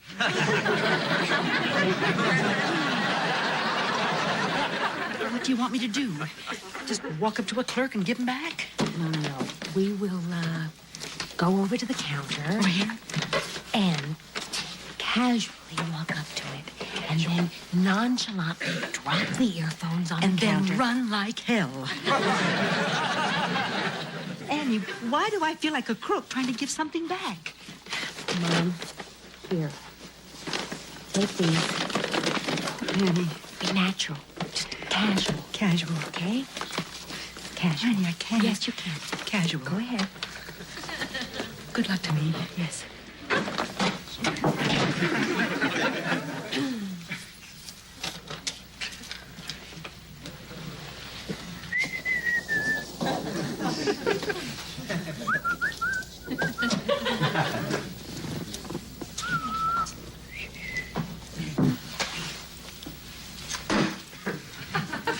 Was that casual enough? Wonderful. Now let's run like hell. Run like hell. Lady! You forgot something. No. Honey, those aren't hers. Sure they are. I saw her drop them. Oh, my. What a cute little boy. Isn't he cute? He is, yes. You're a cute little boy, but you're mistaken. You must have us mixed up with a couple of other young, attractive women. No way. I saw you put them on the counter. They're yours. Young person, why aren't you in school? It's Sunday. There's no school. No school. And it's Sunday. Sunday. Sunday. Buzz off. What do we do now? We're just gonna casually go over to this counter and do can't. the same thing. Drop Just them on casually the counter. put them down. Is that all for you today? Hi. No, we don't want to buy those. Oh, you sure? You know, they're one of our most popular items. They're on sale. No, see, these, she's my daughter, and, she wants to return them. Oh, well, if they don't work, I'll be happy to exchange them for another pair. No. Never mind. Thank you so much. Yes. Bye-bye. Bye-bye. Yeah, stop! I have to give you a refund. No, I don't want one. Oh, but you have to have a refund. I don't want one. Look, Mrs. Ms. Romano, she's single. Still. Ms. Romano, you see, the way it works is when you buy something and then you return it, you either exchange it for other merchandise or you get a refund. I mean, those are the rules. It's like a game. Just like a game. Go directly to jail. Do not pass go. So if you will give me your sales receipt, I'll expedite the matter. Sales receipt. That's that little piece of paper they give you when you buy something. I know that, Mom. But we don't have one, do we? Oh, I see. Oh, it's a gift. No. Not a gift exactly, no. You paid cash. Cash? Who's got that kind of money? I mean, they must cost over $100. Do you have a Bigman's credit card? Yeah. May I see it, please? Oh, yeah. Sure. Yeah, it's here. I have it. This is it. Ah. Why? Well, You didn't pay cash for these. Right. And they weren't a gift. Right. So obviously you must have charged them. I'm just going to credit your account. Oh, that's not necessary. Oh, listen, it only takes a minute. First thing I do is I punch your credit card number into the computer. Mr. Winthrop, look. Then your charges for the past 6 months appear on the scanner. Could I have See, that this card back? way I'm not we're sure I sure find my that you name on it. actually purchased these earphones and just aren't returning stolen merchandise for credit. I want my card back. Ms. Romano, you know, we seem to have a little problem. Tell me about it. I don't have any record of you ever having purchased these earphones. Maybe it's another Ann Romano. It's a common name. Italy is full of them. Besides, that computer's probably on the fritz. Afraid there's nothing wrong with the computer. Yeah, security, please. This is Winthrop, Department 52. You want to get me someone up here on the double? Yeah. You ladies want to wait here, please? Look, I didn't take those earphones. Right, the tooth fairy put them under your pillow. There's no need to get snotty. Listen, lady, you know, we're getting plenty sick and tired of being ripped off by people like you. I mean, you know they're going to throw the book at you. I didn't steal those earphones. Do I look like a shoplifter? She had nothing to do with it. I stole those earphones. You admitted it. Oh, it's wonderful. Wonderful? Lady, you know, you ought to be ashamed of yourself letting your mother take the rap for you. No, you don't understand. What do you mean, a nice, sweet old woman like this? Oh, watch it, Buster. Oh, listen, a mother will do anything to protect a child, even lie about shoplifting. She's not lying. I'm not lying. No. I'm a shoplifter. She's a shoplifter. I have no idea why I do No it. idea why she does it. But just every once in a while, Annie, I just can't seem to help myself. It's okay. It's okay. Oh, Annie, I'm so sorry to cause all this trouble. No, Mom, it's all going to be straightened out. There are certain rooms in which ordinary language becomes dangerous, and the sporting goods stockroom is one of them. I have returned to this argument more times than is probably healthy, and each time the fluorescent light seems to grow sharper, the air thinner, the distance between what is said and what is meant more painful to measure. Alex finally speaks the sentence he has been carrying. He wants to go to the Pacers game with his friends. The words are simple. The damage is not. In the economy of the divorced family, simplicity is almost never safe. I know the exact temperature of the silence that follows a child's honest preference. It is the silence in which a parent recalculates his entire worth. Nick's first response is pure deflection, the reflex of a man who has already invested too much emotional capital in the mountain to allow the arena to exist. Who wants to go skiing when you can see a good basketball game? He will get the tickets. He will make it special. The refusal of the refusal is instantaneous and almost tender. Only when Alex repeats the request, just the guys, just ordinary friendship, does the real wound open. The grammar of Nick's reply collapses under the weight of the feeling. You mean you want to be with your friends tomorrow? I see. You rather be with your friends than go skiing with me. The sentence is no longer English. It is pure injury given the shape of a question. I have spoken that injury and I have received it. There was a Saturday in my own childhood when I told my father I would rather stay at a friend's house than drive 3 hours to a lake he had already paid for. The look on his face is still stored in my body like a small permanent bruise. Nick's face, though never described in the transcript, is fully present to me. It is the face of a man who has been performing generosity for so long that the performance has begun to feel like the only proof of love he possesses. When the performance is refused, the proof disappears and what remains is the raw fear of becoming irrelevant. The argument escalates with a speed that still startles me. Nick's voice moves from wounded accommodation to something colder and more self-pitying. He has been missing prime dating time. He has been spending all his weekends with his son. The words are ugly and true and almost impossible to hear without flinching. They expose the quiet ledger that part-time parents keep, hours given affection measured, the constant private arithmetic of whether the sacrifice is being noticed. I have kept that ledger. I have watched men I loved keep it. The moment the ledger is spoken aloud, the relationship changes. Love becomes a transaction that can be audited in public, and the stockroom with its fluorescent lights and its audience of Barbara and Schneider becomes a courtroom. Barbara tries to intervene and is shut down. Schneider tries to soften the moment with his usual comic triage and is ignored. The argument has moved beyond the reach of kindness. It has entered the territory where every sentence is both a weapon and a confession. Nick's claim that he completely understands that it is a good idea that he will finally have time for his own friends is performed understanding, and the performance is transparent. Alex hears the transparency. The transcript records the boy's attempt to stop the spiral. Dad, don't get upset, and the father's refusal to be stopped. The refusal is the most painful part. Once the wound is open, some men cannot resist enlarging it. They need the child to see the full extent of the injury so that the child will understand the cost of ordinary desire. I linger over the particular cruelty of the setting. This is not a private living room where voices can drop and faces can be hidden. This is a place of commerce, a space designed for the exchange of goods, and the argument is itself a kind of failed transaction. Nick has offered the mountain. Alex has declined it. The decline is experienced as a refusal of the self that offered the gift. In the social codes of the early 1980s, a father's weekend plans carried a moral weight that ordinary childhood preference was not supposed to challenge. To challenge it was to appear ungrateful, selfish, already half lost to the other household. Alex is 12 years old and already fluent in that moral language. He has been speaking it under his breath for years. When he finally speaks it aloud, the cost is immediate and public. The transcript allows us to watch the exact moment when Nick's self-pity curdles into something close to punishment. The suggestion that Alex should simply go to the game, delivered with the heavy irony of a man who has been wounded in front of witnesses, is not permission. It is exile. The boy is being released from the weekend and simultaneously condemned for wanting the release.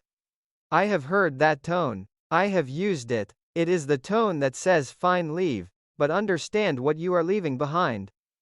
The understanding is the real payload. The child is required to carry the parent's disappointment as the price of his own preference. What unsettles me most is the way the argument reveals the structural loneliness of the part-time father. Nick has only the weekends. Those weekends must therefore be spectacular, or they will not justify the absence of all the other days. When the spectacular is refused, the entire architecture of meaning collapses. The mountain was never only a mountain, it was evidence. It was the proof that the father still mattered, that the 2 days could still compete with the 5. Alex's desire for the Pacers game threatens that proof. Ordinary friendship does not generate evidence in the same way. It does not come with photographs or equipment lists or stories that can be told later to demonstrate effort. It simply happens and then it is gone, leaving no residue that a lonely parent can hold up as compensation. Schneider's presence during the argument is its own quiet tragedy. He understands the machinery of male loneliness better than almost anyone in the building, yet he cannot stop the machinery from turning. His attempt to insert a comic memory of tobogganing with his own father is brushed aside. The sacred father-son relationship he invokes is already fracturing in real time, and the fracture is too raw for nostalgia to repair. I have known men like Schneider, men who can diagnose the wound with perfect accuracy and still be powerless to keep it from widening. Their comedy is a form of triage that sometimes arrives too late. Alex's final retreat is almost silent. The transcript records the physical movement, watch it, okay Alex. Alex, come here, and then the simple fact that he is gone. He has run for the bus.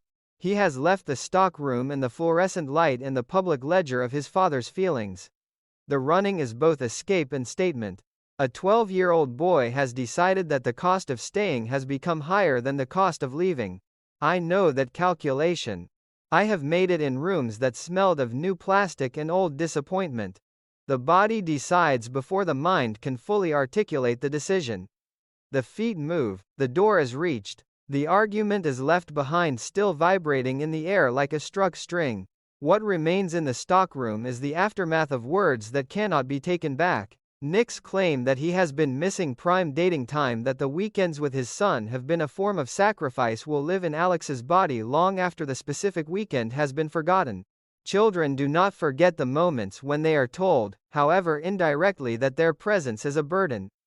They carry those moments forward and build entire theories of their own lovability around them.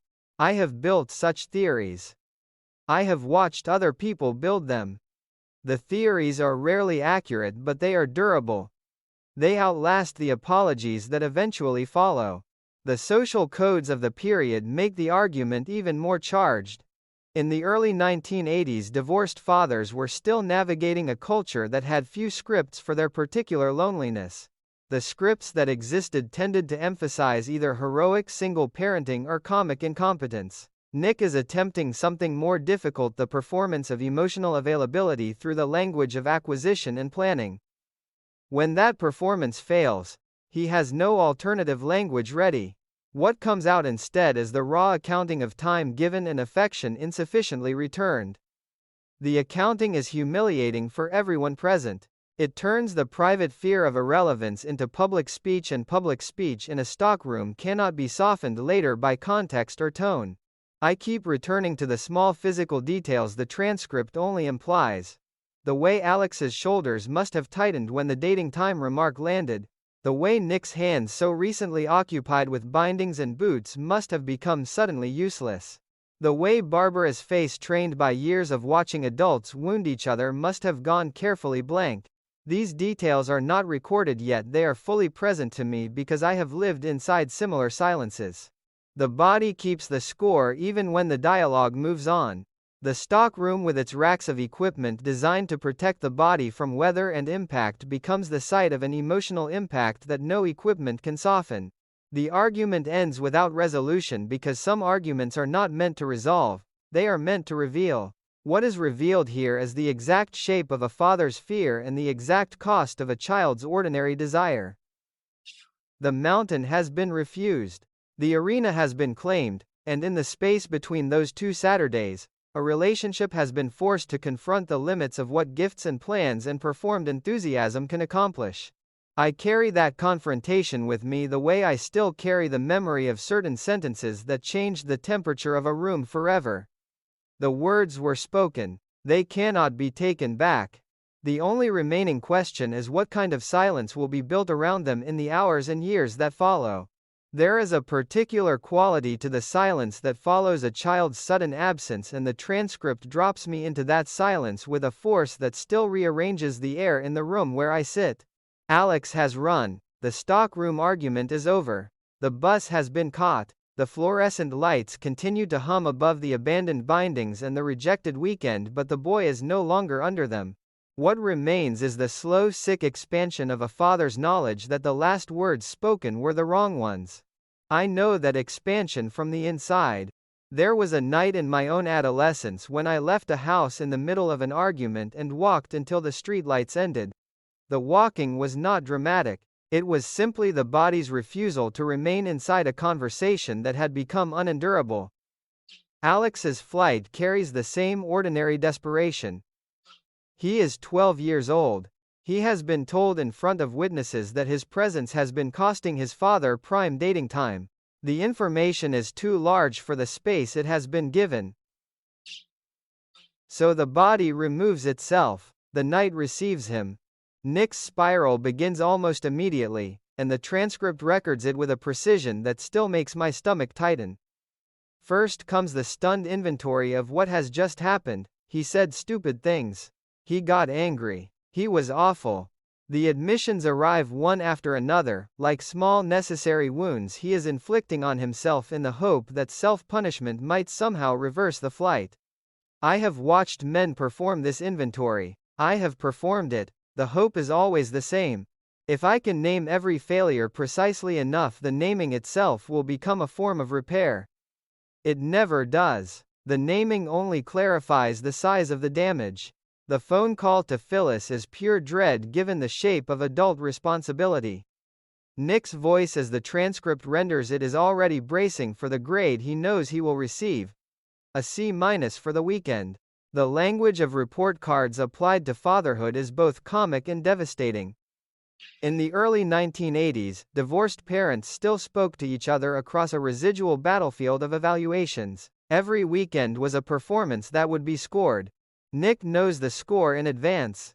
He has already failed the assignment of keeping the child safe and emotionally intact until Sunday evening. The knowledge sits in his chest like a stone.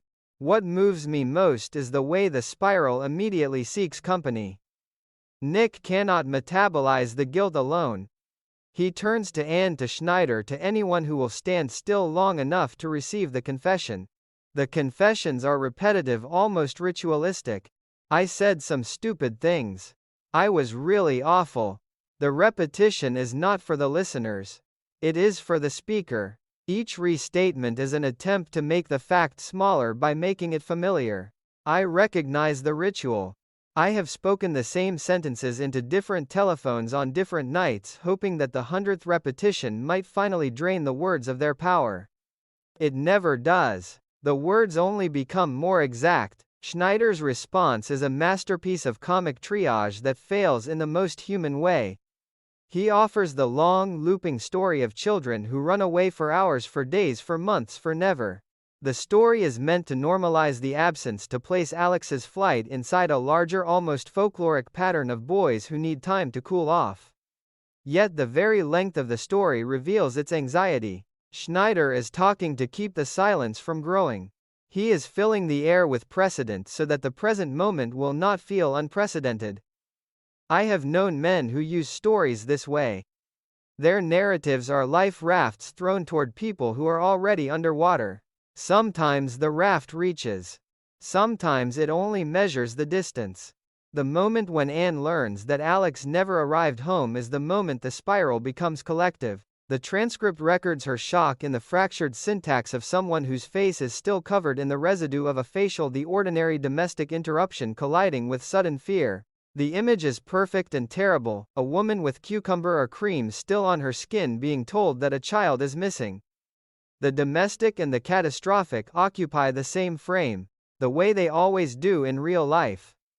I have answered doors with toothpaste still in my mouth. I have received terrible news while holding a dish towel. The body does not get to prepare itself. The news simply arrives and begins rearranging the furniture of the day. Nick's decision to go looking is both necessary and helpless. The neighborhood at night becomes a landscape of possible disasters. Every shadow is a potential harm. Every pair of headlights is a possible rescue or a possible confirmation of the worst. The transcript does not give us the interior of Nick's walking, so I supply it from the interiors I have inhabited. There is the repetitive prayer that is not addressed to any god. Let him be at Barbara's, let him be at the store, let him be anywhere that is not the dark.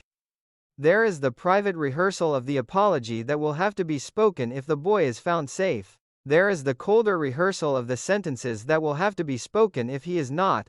Both rehearsals happen simultaneously. The mind refuses to choose between them. The interaction with the new tenant, the red-haired woman whose groceries Nick has been carrying, is a small masterpiece of misplaced timing. In the middle of the search for his son, Nick is briefly claimed by the ordinary social machinery of the building. A woman needs help with bags. An elevator arrives. A floor button is pressed. The transcript lets us feel the absurdity of the collision. The father who should be hunting for his child is instead performing the small courtesies of adult life because the courtesies do not know they are supposed to step aside. I have been caught in similar collisions. The world does not pause for a private emergency. It continues to offer elevators and grocery bags and the expectation of polite conversation even while the emergency is still unfolding. When the truth finally lands that Alex never reached his mother's house, the spiral accelerates. The police will not help for another 3 hours. The knowledge is delivered with the weary authority of someone who has been through this before. Schneider has lived inside the waiting. He knows the precise length of time a child can be missing before the institutions begin to move. The waiting is its own form of punishment. It forces the parent to inhabit the full length of the uncertainty without the relief of official action. I have sat through that waiting. The minutes do not pass. They accumulate. Each one is a small stone added to the weight already being carried. What the transcript captures with particular clarity is the way guilt seeks to become action even when action is useless. Nick wants to check the neighborhood, he wants to call Barbara, he wants to do something with his hands because the alternative is to remain inside the knowledge that the last words his son heard were words of resentment. The need to move is itself a form of self-protection. If the body is walking, if the telephone is being dialed, then the mind can postpone the full confrontation with what has been said. I have used movement this way. I have walked through entire nights because standing still would have required me to feel the exact size of what I had broken. Barbara's quiet presence at the store after closing becomes a small harbor in the middle of the storm. She will wait. She will keep her eyes peeled. The language is ordinary, almost casual, yet it carries the full weight of adult reliability. In a night that has become unstructured by fear, Barbara offers the simple structure of a lighted place that will remain open. Alex already knows the store. He already trusts Barbara more easily than he trusts the more complicated adults. The possibility that he might return there is the first thin thread of hope the night is able to offer. I keep returning to the image of Nick standing in the lobby or on the sidewalk, the night air around him, the knowledge of his own words still fresh in his mouth. The dating time remark, the public ledger of sacrifice, the suggestion that the weekends have been a burden, all of it is still present, still irreversible. The flight has not erased the words, it has only given them a larger stage on which to echo. Every step Nick takes through the dark is accompanied by the private soundtrack of what he said and what he cannot unsay. I know that soundtrack. It plays at a volume that makes ordinary thought difficult. It turns the simple act of looking for a child into a continuous confrontation with the self that caused the looking to be necessary. The spiral of guilt is not linear. It loops. It returns to the same sentences, the same images, the same counterfactual wishes. If I had not said it, if I had listened longer, if I had remembered that a 12-year-old boy's ordinary desire is not a referendum on my worth, the counterfactuals are endless and useless and completely unavoidable. They are the mind's attempt to rewrite a scene that has already been performed. The attempt fails. But the attempt itself becomes the new occupation of the night. By the time the transcript moves toward the possibility of reunion, the damage has already taken up residence in the bodies of everyone involved. Alex has learned that his preference can detonate a weekend. Nick has learned that his loneliness can speak itself in ways that send a child into the dark. Anne has learned again that the careful structures of divorced co-parenting are always one conversation away from collapse. Schneider has learned that his stories cannot always reach the people who need them. The night has done its work. It has taken a single argument and stretched it until every person touched by it is forced to inhabit a larger, more painful version of themselves. I carry that night with me the way I still carry the memory of certain walks that began in anger and ended in a kind of exhausted clarity. The clarity is never complete. It is only the recognition that the words have been spoken, the child has run, the search has begun, and nothing will be exactly the same when the running finally stops. The mountain has been abandoned. The arena has been postponed. What remains is the dark street and the father moving through it, accompanied only by the sound of his own irreversible sentences and the thin persistent hope that the boy is still reachable before the night finishes its work. The reunion does not arrive with music or soft lighting. It arrives in a store after closing under the same fluorescent lights that witnessed the argument, with the ordinary smell of cardboard and floor wax still in the air. Alex has come back to the one place that felt safe enough to hold him.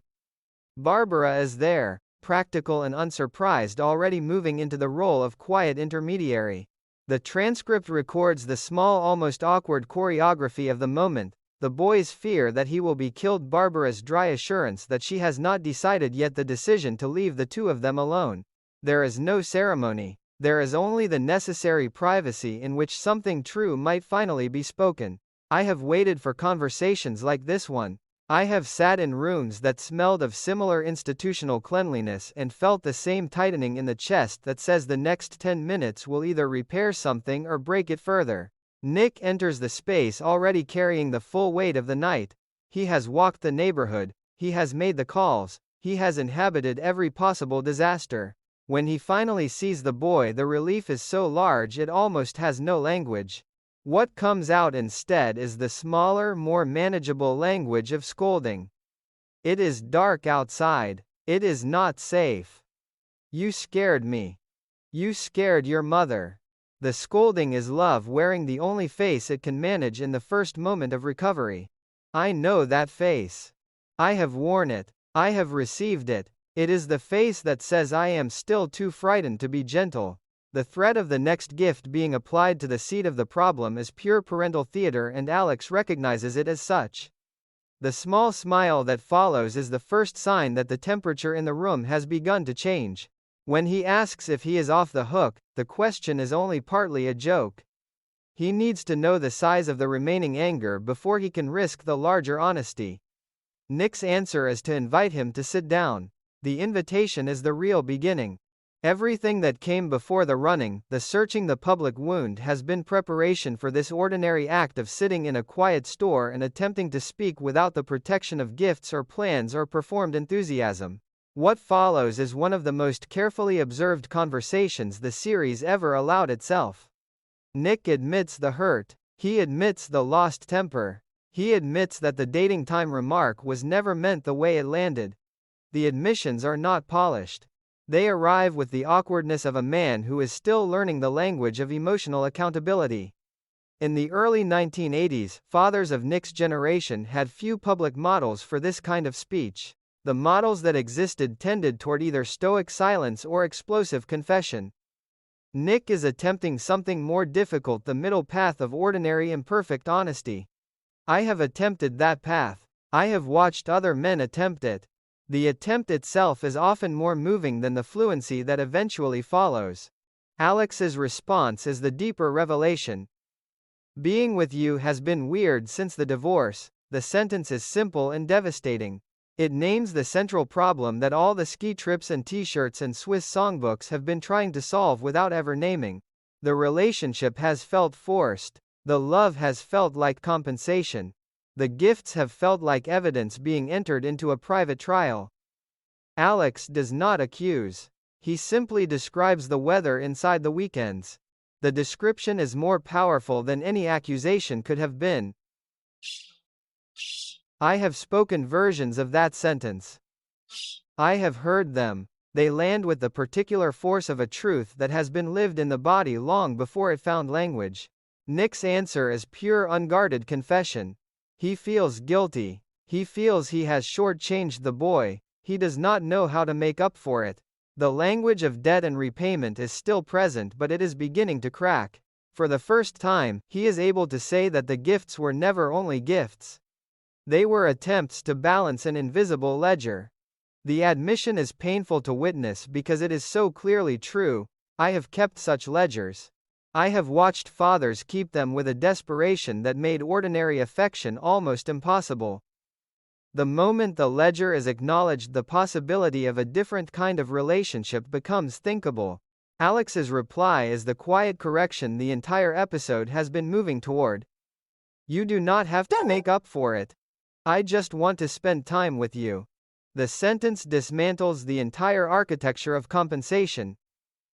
It refuses the mountain. It refuses the spectacular. It asks only for the ordinary presence that has been so difficult to offer without decoration. At home there is Uncle Harvey. With you there will eventually be some other adult with some other name. Wherever I am, I feel like I am in the way. The final admission is the one that undoes me even now. A 12-year-old boy has internalized the idea that his existence is an interruption in the adult lives around him. The idea did not begin in this stockroom. It has been growing quietly for years, fed by the structural realities of divorce, by the alternating weekends, by the constant awareness that every household he enters is already organized around someone else's primary relationship. Nick's response is immediate and fierce. Do not say that. Do not ever say that. You are not in the way. The force of the denial is the force of a man recognizing, perhaps for the first time, the full damage of the emotional climate he has helped create. The recognition does not erase the damage. It only refuses to let the damage become the final word. I have needed that refusal at certain points in my own life. I have given it. The giving is never simple. It requires the parent to set down the ledger long enough to see the child as something other than a project or a debt or a referendum on personal worth. The conversation turns then toward the future with a gentleness that feels almost provisional. Alex is growing up, he will make friends, he will join clubs, he will eventually date someone with some ridiculous name. The ordinary trajectory of a boy's life is being named and blessed. Nick's blessing is not abstract. It is rooted in the specific fear of loss that has driven every overcompensating gesture. I feel like you are the only family I have. I want to put a fence around you. But I know I cannot. The image of the fence is perfect and heartbreaking. It names the desire to keep the child small and safe and permanently available. It also names the knowledge that the desire is impossible and if acted upon destructive. The honesty of that knowledge is what makes the reconciliation real. The joke about the pet poodle or the kitty cat or Aunt Lonnie Anderson is pure relief given the shape of humor. It allows both of them to step back from the intensity of what has just been spoken. The laughter that follows is not the laughter of avoidance. It is the laughter of two people who have survived a difficult crossing and are allowed for a moment to feel the solid ground under their feet. I know that laughter. It arrives after the tears, after the admissions, after the moment when it seemed possible that the relationship might not be repairable. It is quieter than the laughter of the earlier comic scenes. It has more body in it. What the transcript understands and what still feels radical to me is that reconciliation does not require a grand gesture. It does not require a new set of ski bindings or a spectacular weekend or a public declaration. It requires only the willingness to sit in an ordinary place and tell the truth about how the ordinary has been feeling. The stock room with its fluorescent lights and its leftover equipment becomes a kind of chapel for that truth-telling. No one has decorated it. No one has prepared remarks. The conversation simply happens because both people have finally run out of alternative strategies. I keep returning to the physical facts of the scene as I imagine them. The hard chairs. The residual smell of the day's commerce. The way Alex's shoulders must have dropped a fraction when the sentence "you are not in the way" landed and was allowed to remain. The way Nick's hands so recently occupied with the machinery of guilt and search must have finally rested. These details are not recorded yet, they are fully present because the emotional architecture of the scene demands them. The body participates in reconciliation even when the dialogue is doing most of the visible work. The larger cultural context makes the conversation even more poignant. In the early 1980s, the language of children's emotional lives was still being invented in public. Shows like this one were part of that invention. They gave ordinary families a script for conversations that had previously happened, if they happened at all, in fragments and silences. Nick and Alex are not only healing their own relationship, they are rehearsing a kind of speech that many real fathers and sons were still learning how to attempt. The rehearsal is imperfect. The language sometimes strains. But the attempt itself is the achievement. When the conversation ends, nothing external has changed. The weekend has still been disrupted.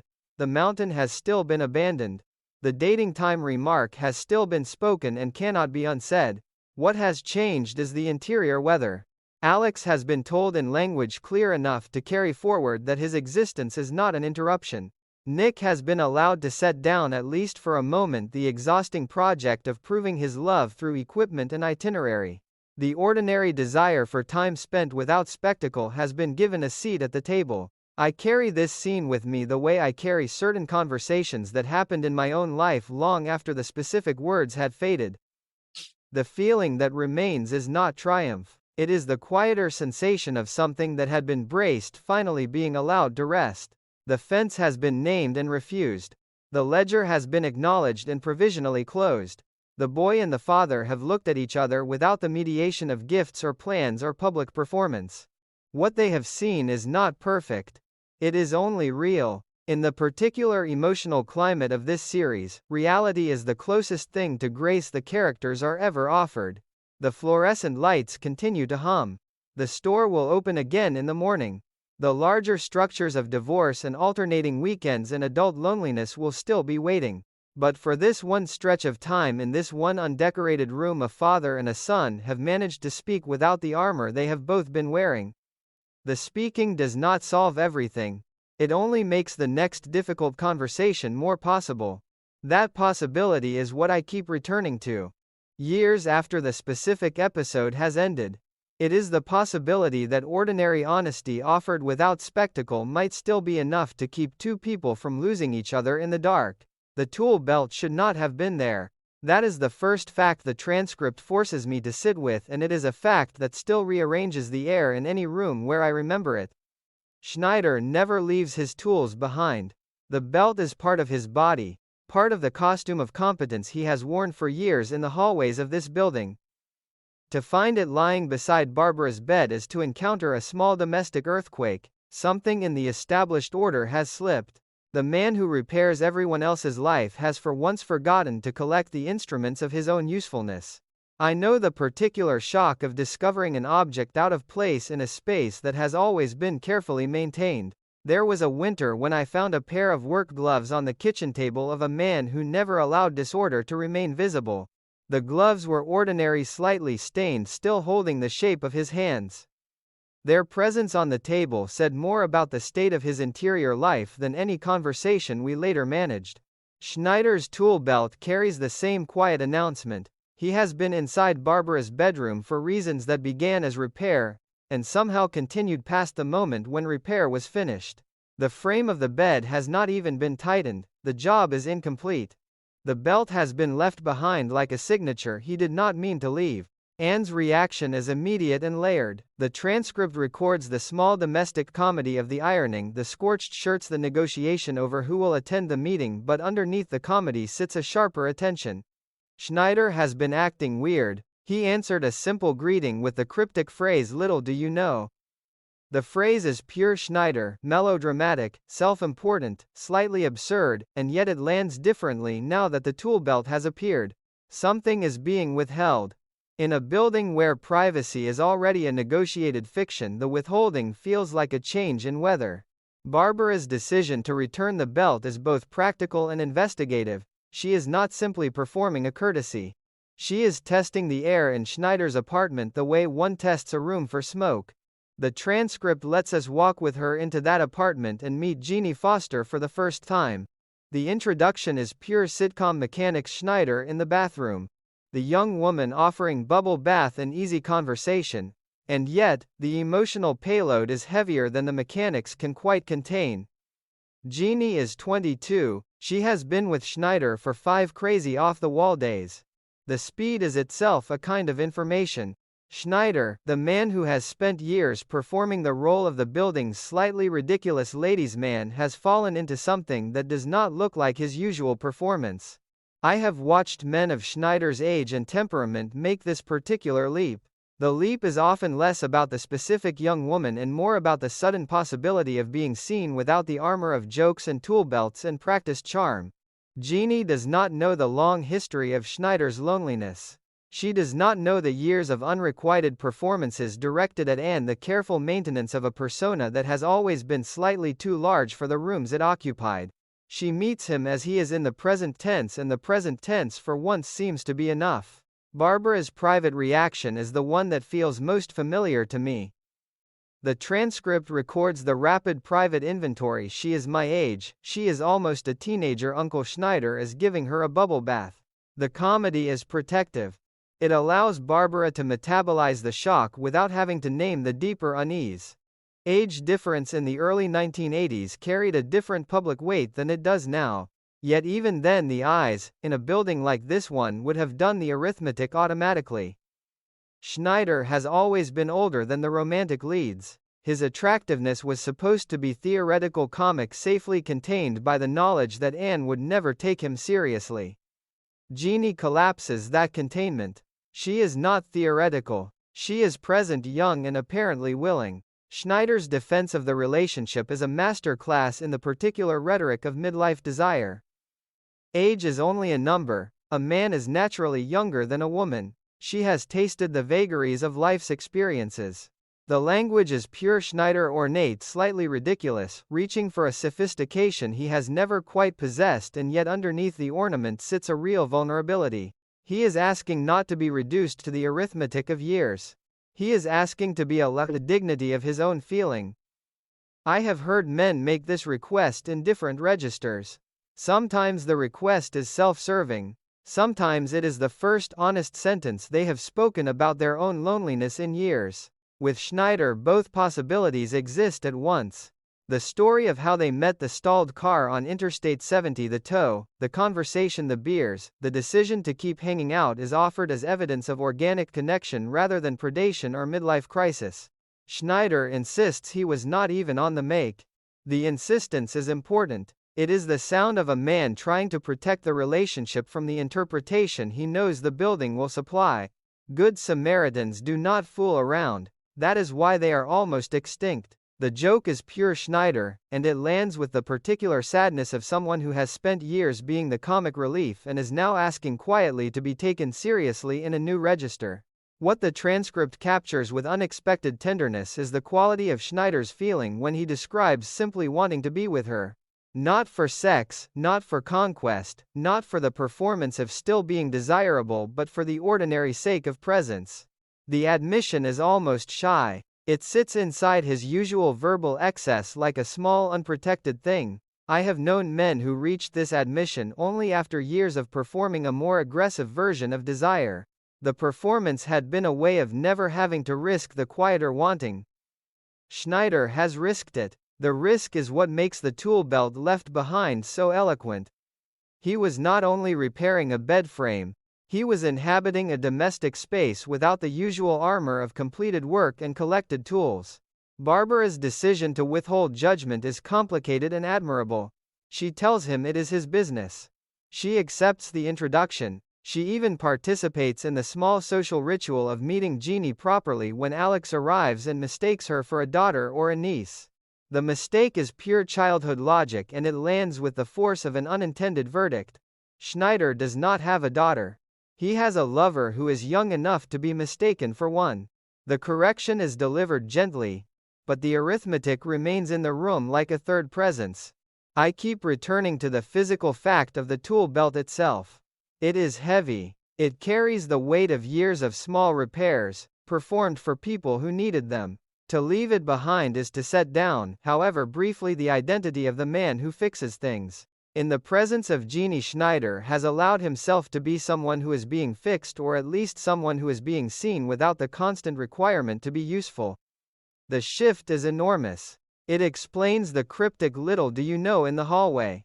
It explains the incomplete bed frame. It explains the particular quality of attention he brings to the description of simply wanting to be with her. The building's collective gaze is already forming even in this early scene. Mr. Peabody has seen a sexy chick entering Schneider's room. The information is already moving through the circulatory system of the apartments. Schneider has lived inside that circulatory system for years as a known quantity, the super, who flirts the man who can be counted on for a joke and a repair. Jeannie introduces an unknown variable. The variable is young, attractive, and apparently serious enough to leave a tool belt behind. The building will have opinions. The opinions will not all be kind. Schneider knows this. His early defensiveness is the knowledge speaking. What moves me most is the quiet courage of Schneider's willingness to be ridiculous in a new way. He has always been willing to be ridiculous in the old way, the way that kept him safely inside the role of comic relief. This new ridiculousness is different. It involves the possibility of being seen as a man who has fallen too hard, too fast for someone who does not share his history or his years. The possibility is frightening. It is also the first time in a long while that Schneider has allowed himself a feeling that cannot be immediately turned into a punchline. The scene ends without resolution because the relationship itself is still being born. Jeannie is still largely a presence rather than a fully known person. Schneider is still translating his feeling into the only language he has available. Barbara is still deciding how much of her own unease to trust. The tool belt has been returned, but the larger question it raised has not been answered. Something in the established order of the building has shifted. The man who never left his tools behind has left them behind. The domestic intimacy that was supposed to remain theoretical has become actual. And in the space between the incomplete bed frame and the bubble bath invitation, a different version of Schneider has begun quietly to exist. I carry the image of that tool belt with me the way I carry other small objects that once announced a change before the change had a name.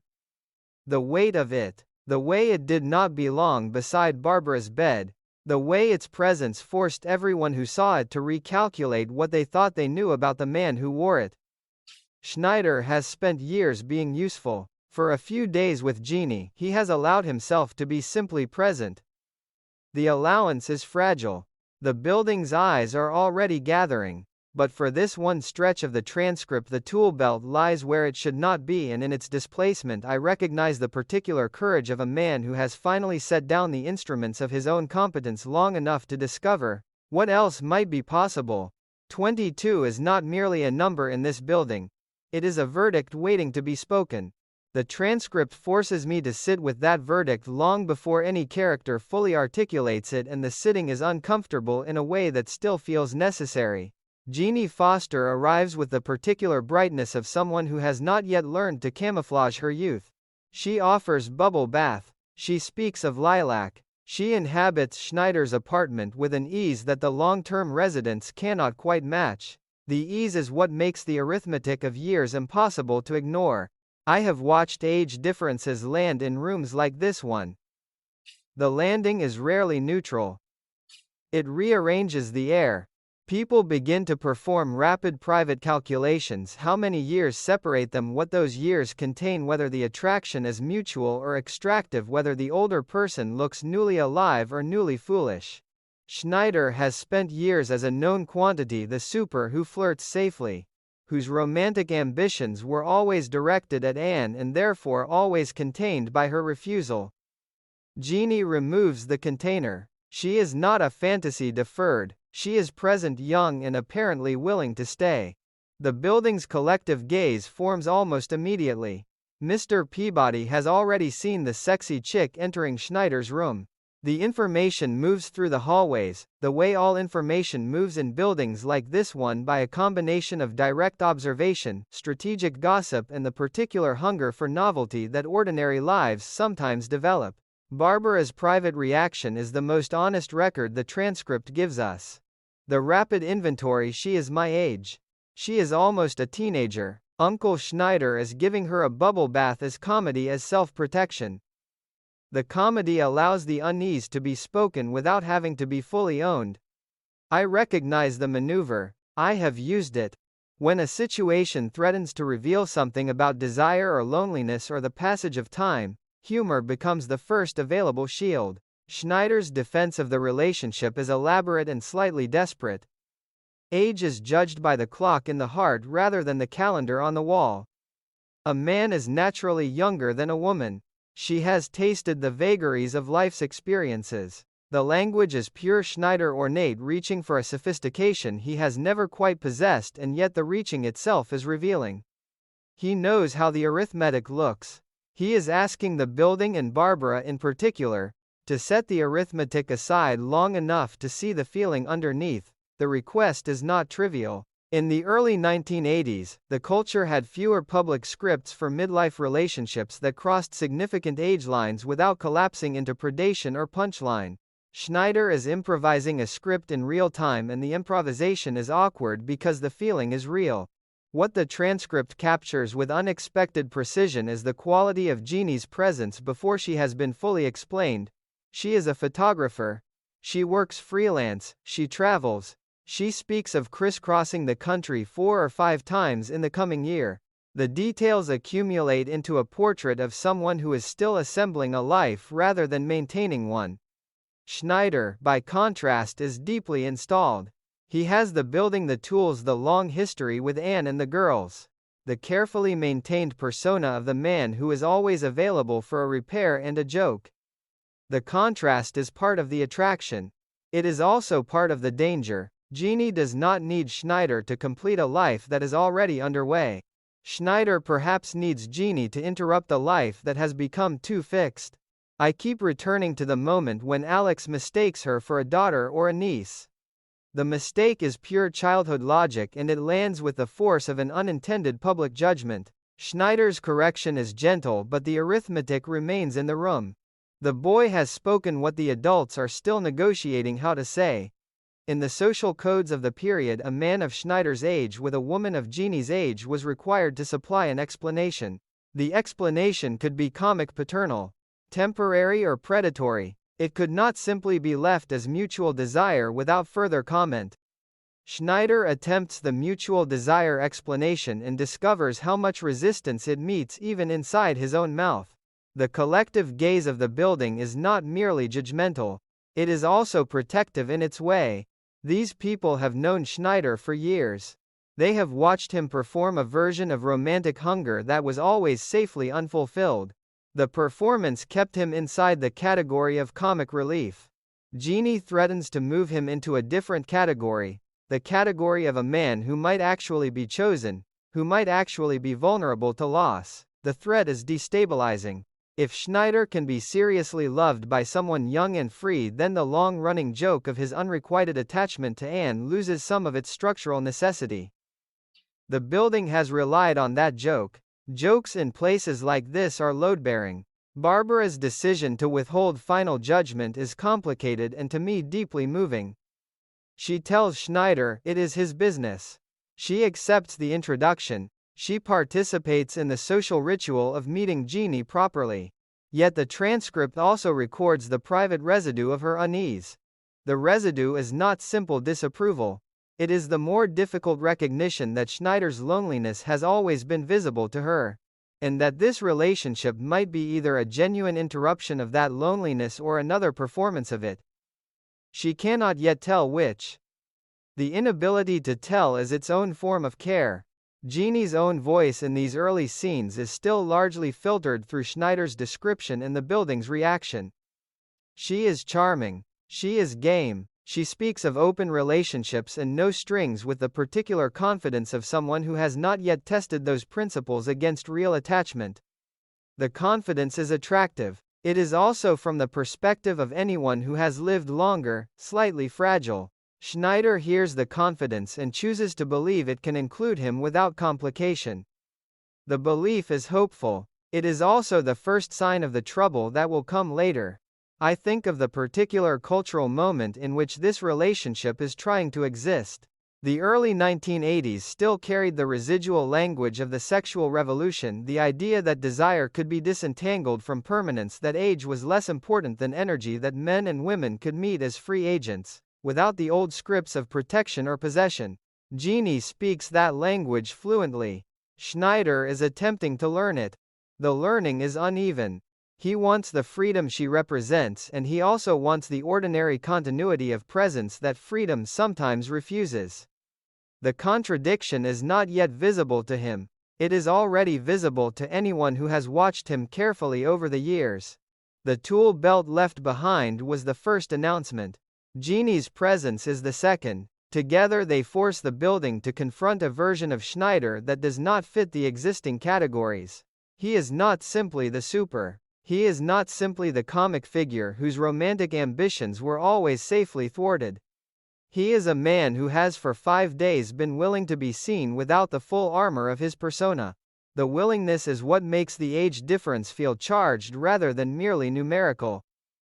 If the relationship were purely comic, the years would not matter. Because the relationship has the possibility of seriousness, the years become a form of information the building cannot ignore. What stays with me is the quiet dignity Schneider attempts to claim for his own feeling.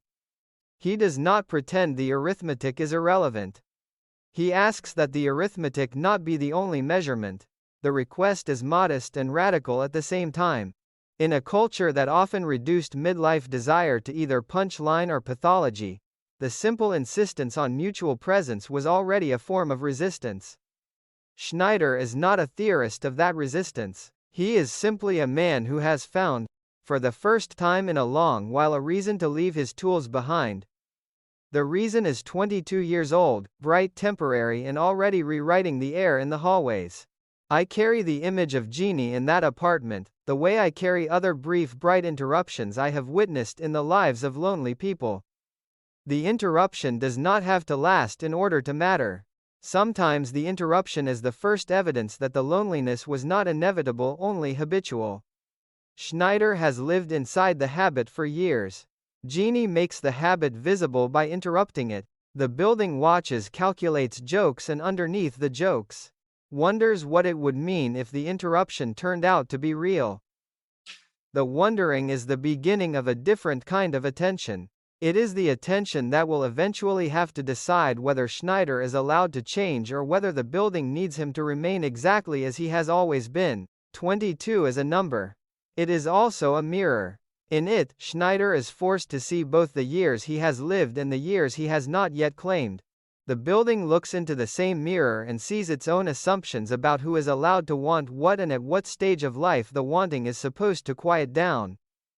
The transcript does not resolve the looking, it only makes the looking unavoidable. Jeannie stands in the middle of it, offering bubble bath and easy conversation, while the collective gaze gathers around her like a weather system that has not yet decided whether to break.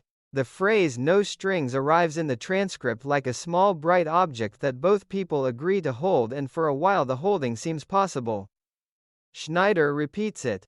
Jeannie affirms it. They have fireworks and laughs and good times and quiet times. They have the particular intensity of a connection that has not yet been tested by duration. The agreement feels modern light, consistent with the language of the early 1980s in which desire was still allowed to announce itself as free. Yet even as the words are spoken, I can feel the ground shifting under Schneider's feet. The man who has spent years performing casual availability is discovering in real time that the performance has limits. I know the exact moment when a casual arrangement stops being casual. It is rarely announced. It arrives instead as a change in the quality of attention, a new inability to tolerate the other person's absence, a sudden sensitivity to the possibility that the freedom one agreed to might actually be exercised. Schneider reaches that moment earlier than he expected, and the transcript records the reaching with a tenderness that still surprises me. He has never had this before, the simple desire to be with someone for the sake of being with them. The admission is almost shy inside his usual verbal excess. It sits there unprotected, and because it is unprotected, it is believable.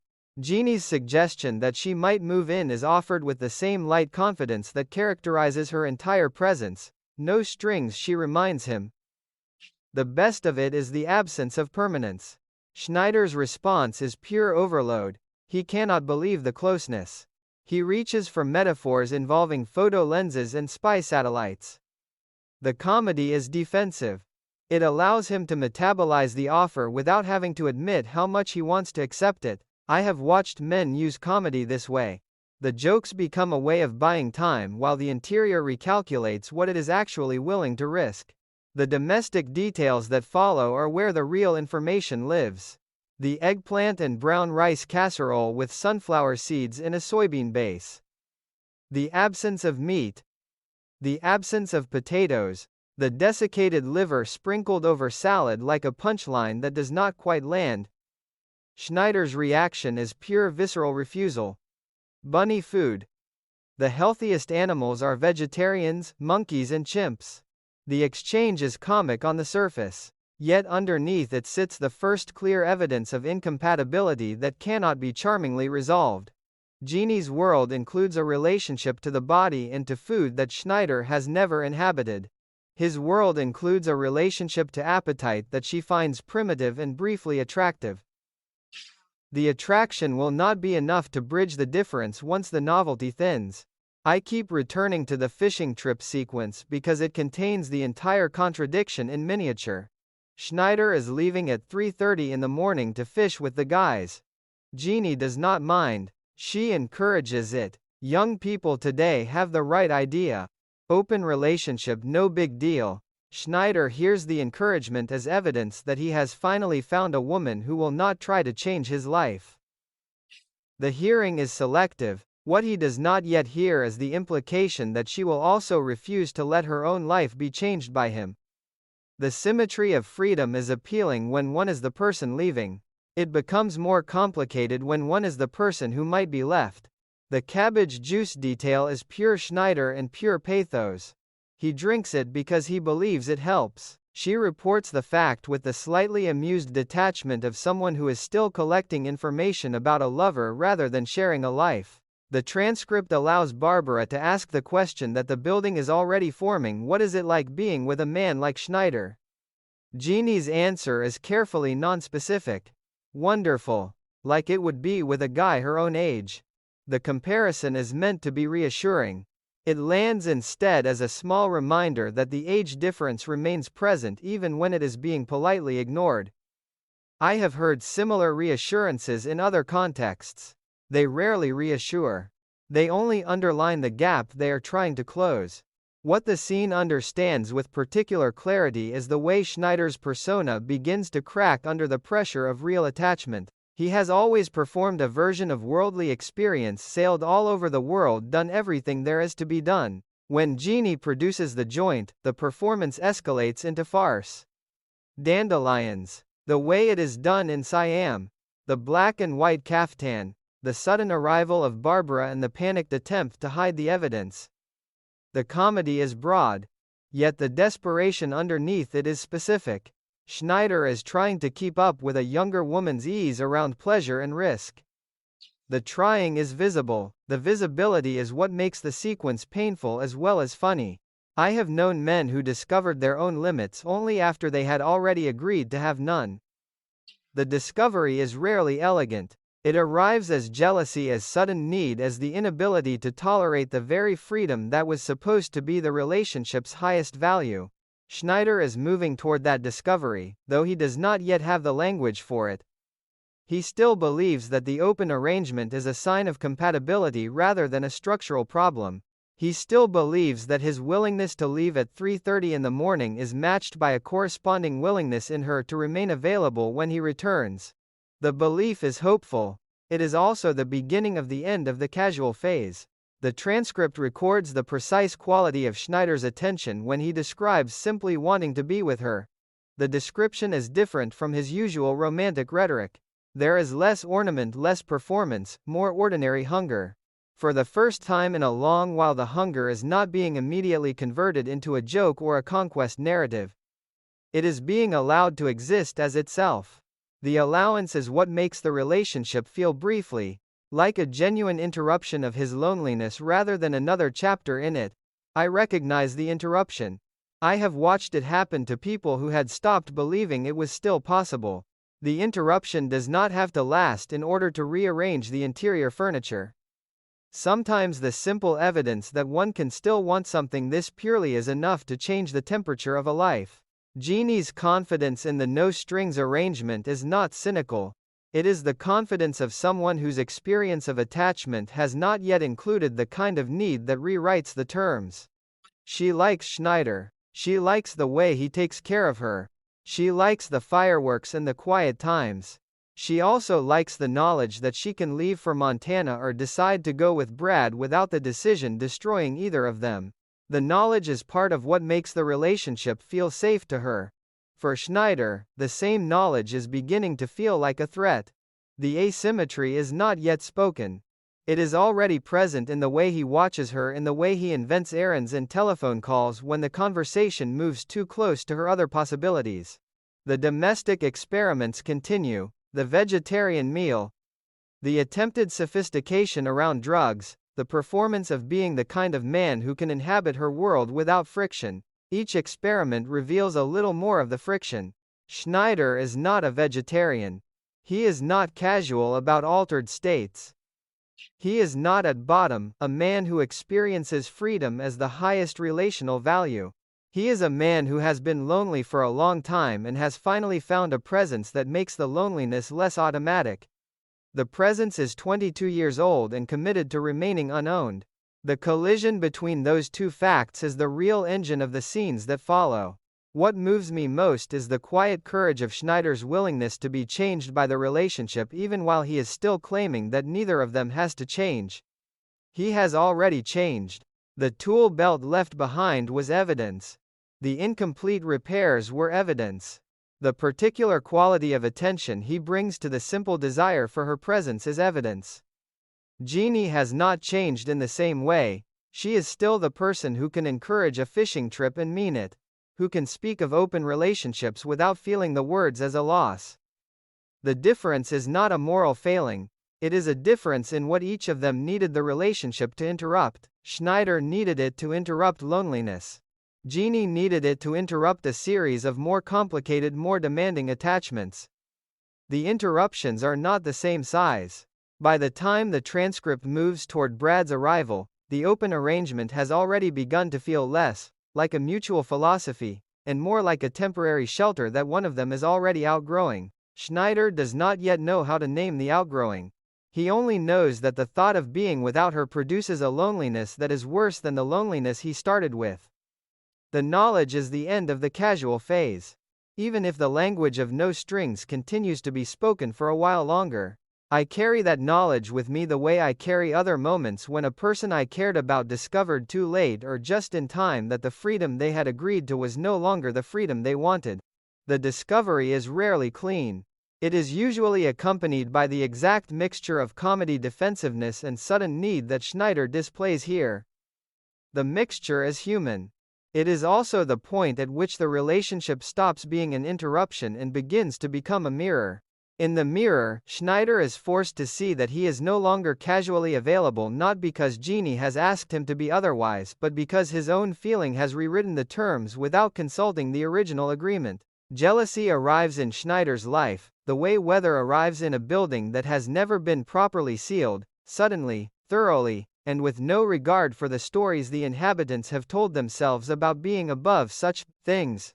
Brad walks into the apartment with the easy familiarity of someone who has shared expenses and assignments, and the transcript strongly implies more than that.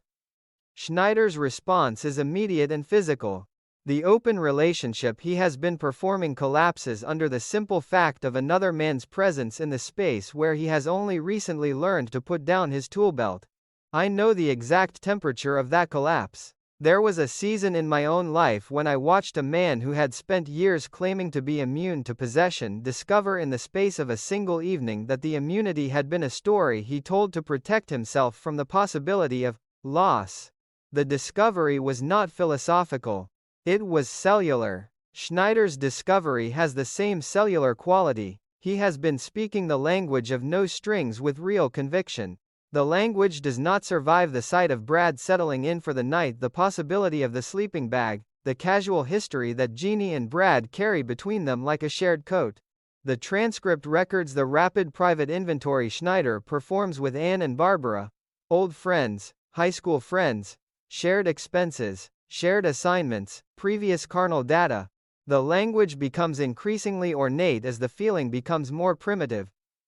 Congregationally, the word is pure Schneider, a comic reaching for dignity in the middle of an emotion that has no dignity at all. I have heard men reach this way. The ornament is a form of triage. It allows the speaker to stay inside language while the body is already in free fall. What makes the jealousy particularly painful is the speed with which it rewrites Schneider's understanding of himself.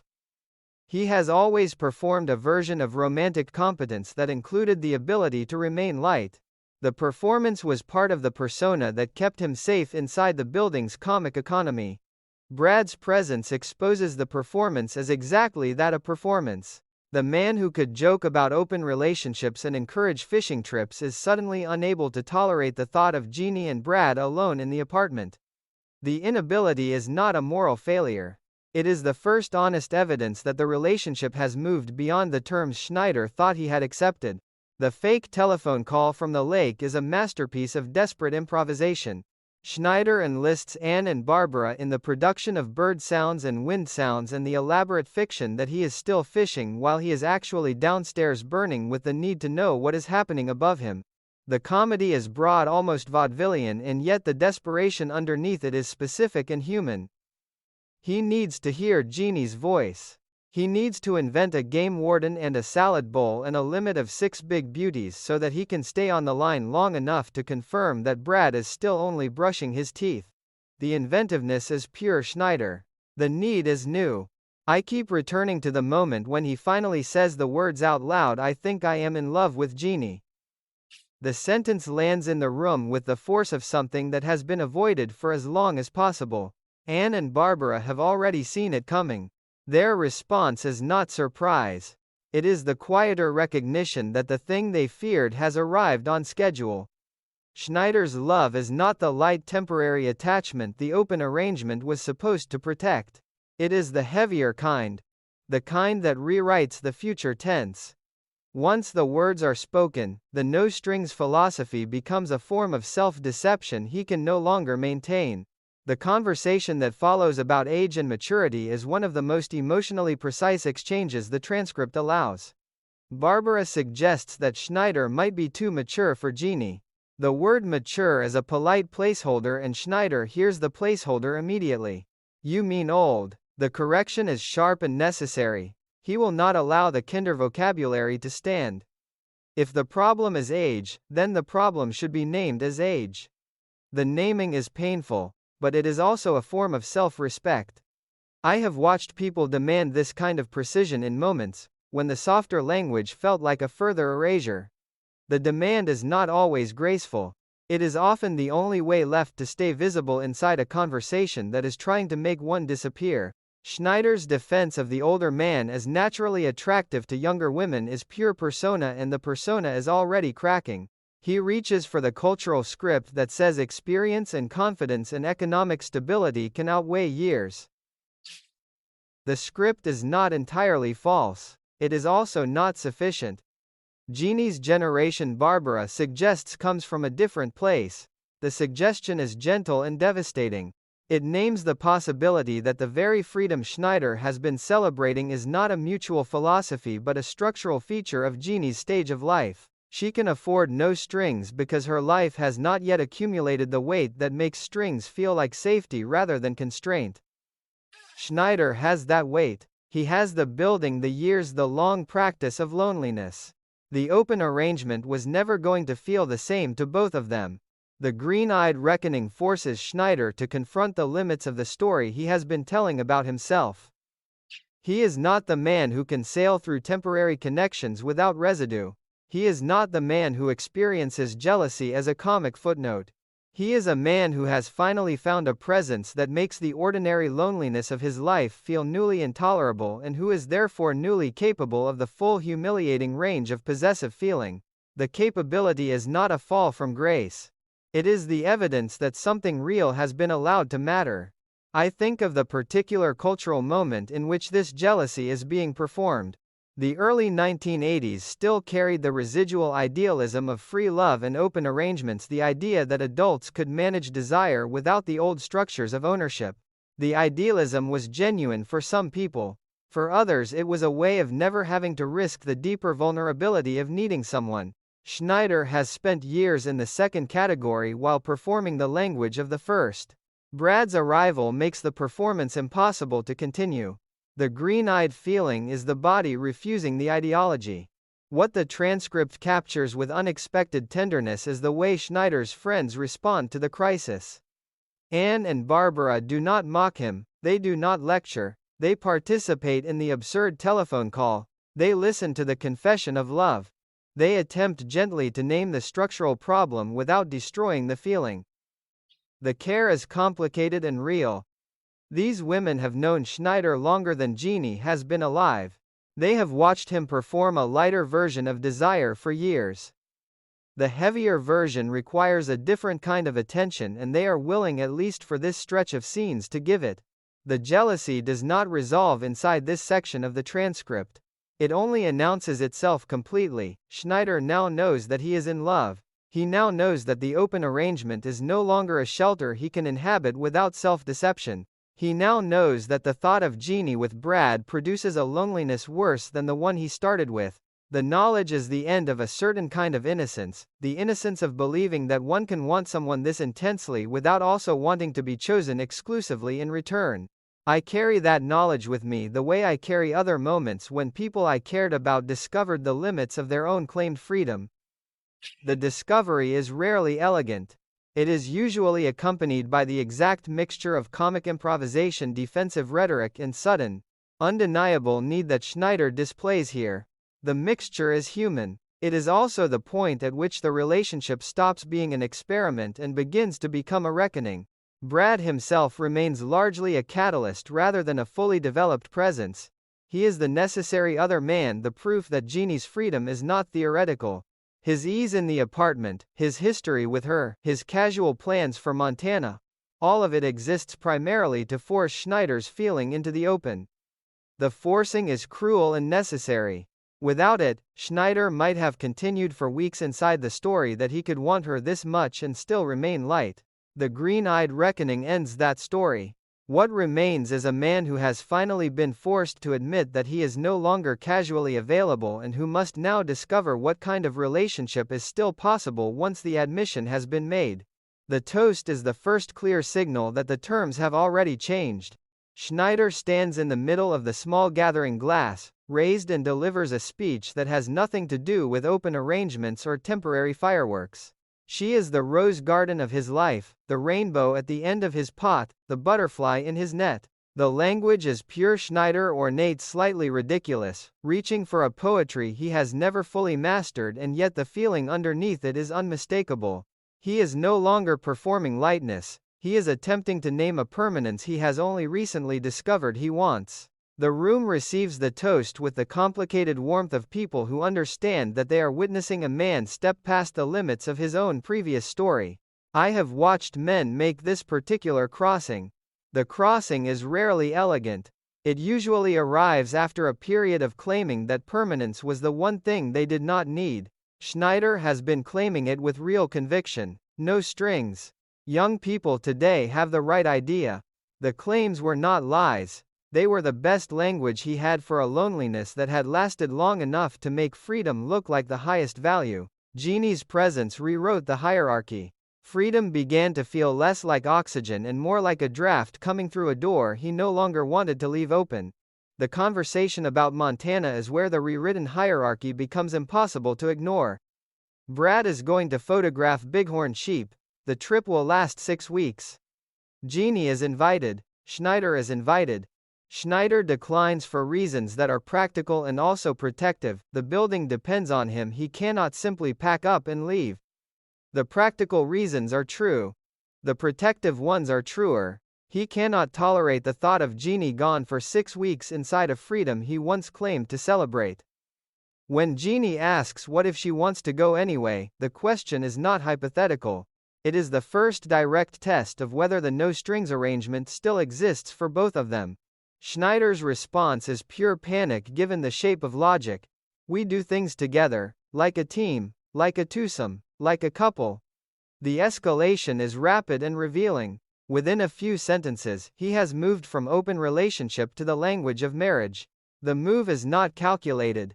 It is the sound of a man whose feeling has outgrown the container he agreed to inhabit. I know that sound. I have heard it in rooms where the original terms of a connection were being quietly rewritten by one person's need while the other person was still speaking the old language fluently. The declaration itself, "I want to marry you," arrives with the particular force of something that has not been rehearsed. Schneider does not dress it up. He does not soften it with jokes.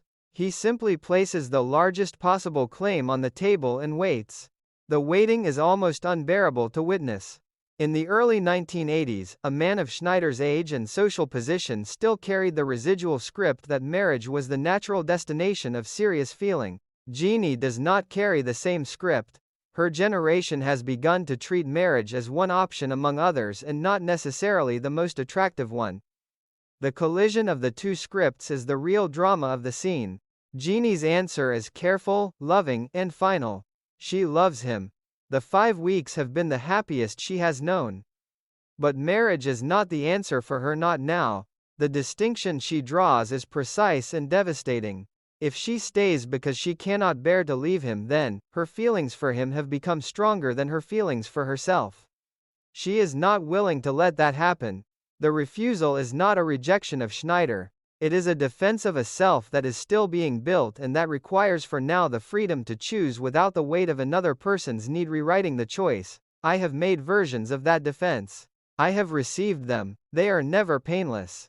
They are sometimes the only way a person can remain intact inside a connection that has become asymmetrical. What the transcript understands with unusual clarity is the way Schneider's love has become a form of pressure without his intending it. He does not demand that she stay. He simply makes the staying mean something larger than it meant before. The enlargement is the problem. Jeannie is willing to love him inside a temporary structure. She is not willing to let the love become the reason she abandons the temporary structure. The difference is subtle and absolute. Schneider experiences the difference as a failure of the relationship. Jeannie experiences it as a success of her own boundaries.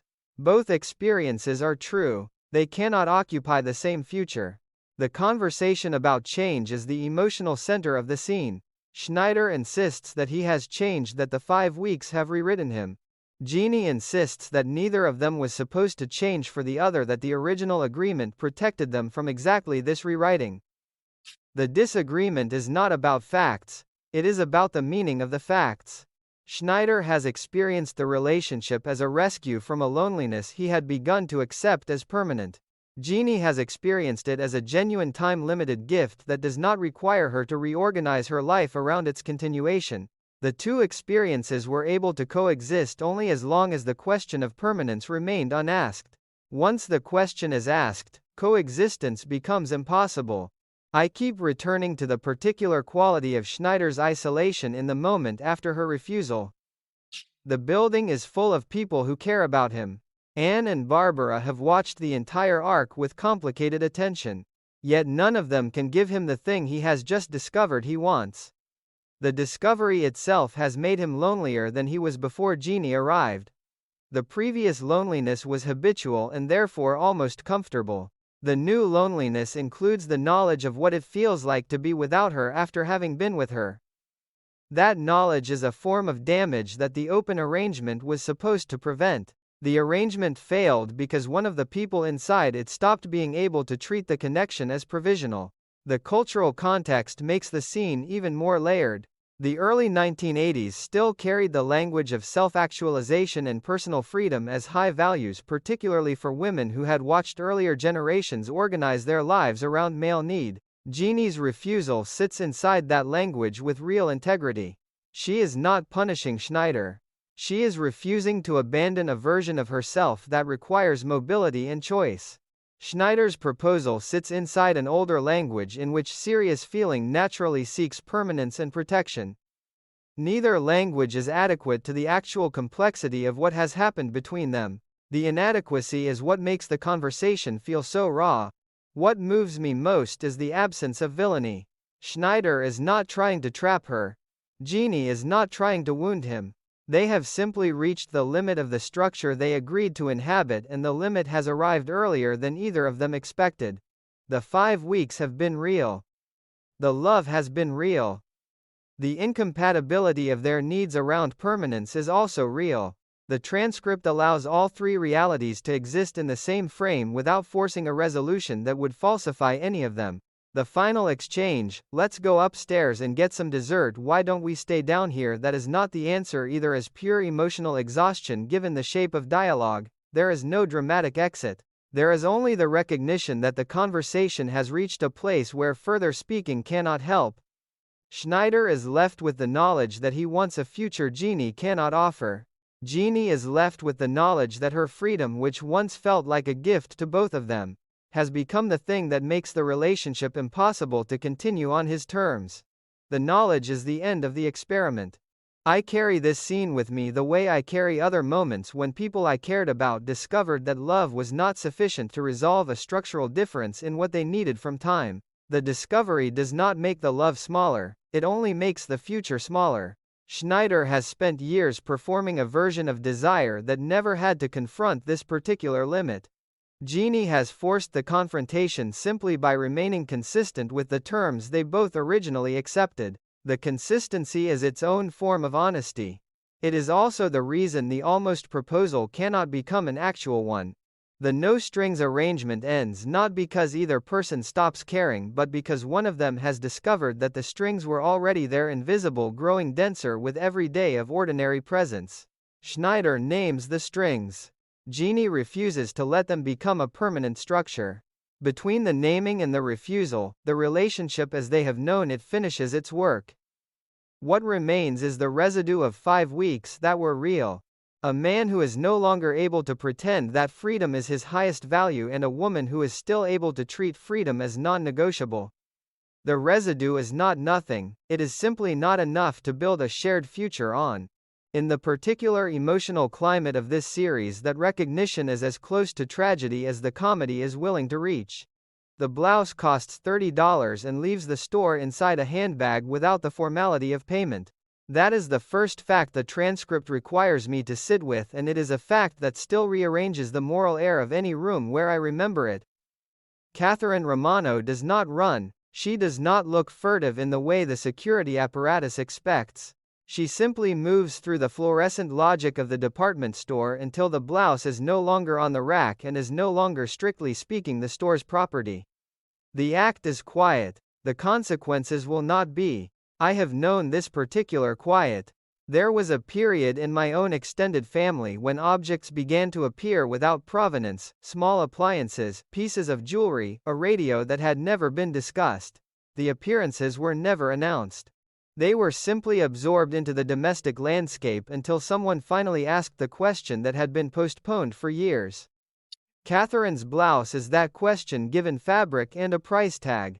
It forces the family to confront a pattern that has been living in the margins of their attention, half seen and carefully unnamed. The store scene itself is pure sitcom mechanics on the surface: the over-eager security guard, the chief who speaks in the language of annual losses and 2 to 4 year sentences, the theatrical insistence that teenagers are always the problem. Catherine's presence collapses the script. She is not a teenager. She is a widow whose husband sat down one day and died. The fact of the death is offered almost casually, as if it were an administrative detail rather than the central wound. Yet the wound is what the transcript quietly insists we notice. Since the death, Catherine has been preoccupied. She forgets. She pays the paperboy twice. She takes a blouse to the window to check the color in natural light and somehow leaves with it still in her possession. The explanations are both true and insufficient. They describe the mechanism without touching the engine. I keep returning to the particular quality of Catherine's voice when she admits the act. Yes, I did. The admission is delivered without the expected shame performance. She is more interested in the color of the blouse, sky blue versus pale blue, and in the chili recipe she glimpsed through the window. Betty Armstrong's chili without beans. The bowling team, the volunteer work, the karate class. The details accumulate into a portrait of a woman still trying to remain inside the ordinary social fabric of her life while something underneath that fabric has torn. The tearing is not dramatic. It is the slow private unraveling that grief sometimes produces when it has nowhere else to go. The earphones are the second object, and in some ways the more eloquent one. They appear in Schneider's possession as a gift. No box, no price tag, no receipt. Just the object itself handed over with the casual generosity that has always been part of Catherine's public self. Schneider accepts them the way one accepts any small kindness from an older woman who has decided you need something. Only later does the arithmetic of their presence become troubling. Barbara notices. The noticing is reluctant. She has sworn on a double slice of strawberry cheesecake that she will not tell Anne. The oath is pure family comedy, and it lands with the particular weight of a secret that is already too heavy for the person carrying it. What the transcript captures with unusual precision is the way the family has organized itself around the avoidance of this knowledge. Anne has known at some level for years. The knowledge has lived in the same household as the jokes about grandma's quirks, the stories of previous mix-ups in Logansport, the careful decision not to press. Denial in families like this one is rarely absolute. It is selective and strategic. Certain facts are allowed to remain soft focus because bringing them into sharp focus would require a reorganization of love that no one feels equipped to perform. Catherine's stealing has been one of those soft focus facts. The blouse and the earphones force the focus to tighten. The cultural context of the early 1980s makes the mechanics of the shoplifting even more layered. Department stores still operated on a combination of surveillance and public shaming that assumed the thief would be young, obvious, and easily categorized. Catherine defeats the assumption by being none of those things. She is a well-dressed older woman with a plausible story about natural light and a chili recipe. The security apparatus does not know what to do with her. The chief's eventual decision to send her home is less mercy than bafflement. "Nobody could make up a story like that," he says. The statement is meant to be a verdict on her truthfulness. It functions instead as a verdict on the limits of the store's imagination. I think of the particular loneliness of a widow who has begun to take things. The taking is not about acquisition in any simple sense. The blouse is not needed. The earphones are not requested. The objects are less important than the brief private moment of claiming them. In that moment, the world yields something. The yielding is temporary and secret and entirely under her control. For a woman whose life has recently been defined by the largest possible loss of control, the sudden death of a husband who simply sat down and died, the small secret claiming may be the only remaining form of agency that still feels available. The explanation does not excuse. It only makes the act legible as something other than pure pathology or pure moral failure. Barbara's decision to finally speak is the hinge on which the family's knowledge turns. She has carried the secret of the store incident and the additional secret of the earphones. The carrying has become intolerable. When she tells Schneider and when Schneider's elaborate squirrel parable finally forces the truth into Anne's hearing, the soft focus arrangement ends. Anne's reaction is the complicated mixture of recognition and dread that I have seen in other adult children who have postponed a confrontation for too long. "My mother's at it again."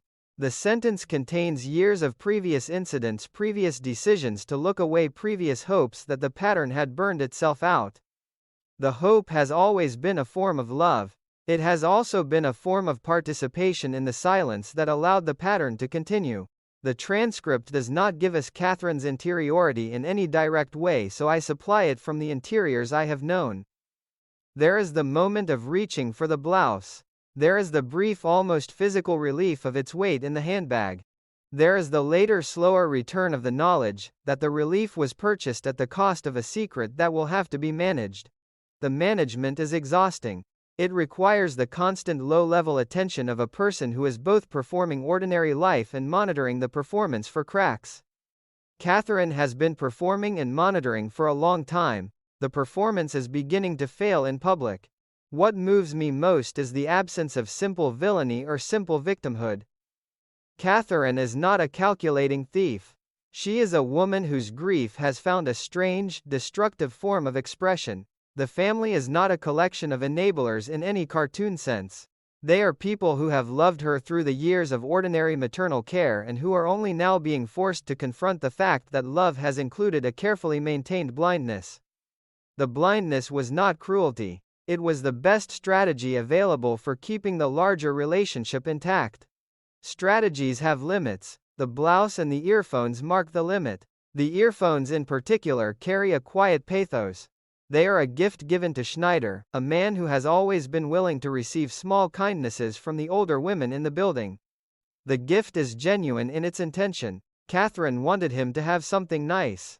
The fact that the something nice was stolen does not erase the intention. It only complicates it beyond the point where the family can continue to treat the complications as private and manageable. Once the earphones are known to be stolen, every previous gift becomes newly suspect. The suspicion is its own form of loss. It rewrites the history of small generosities into a potential history of small thefts. I keep returning to the image of Catherine at the window of the store holding the blouse up to the natural light. The image is almost tender. She is trying to determine the exact shade of blue. The trying is ordinary and careful and completely consistent with the woman the family has always known.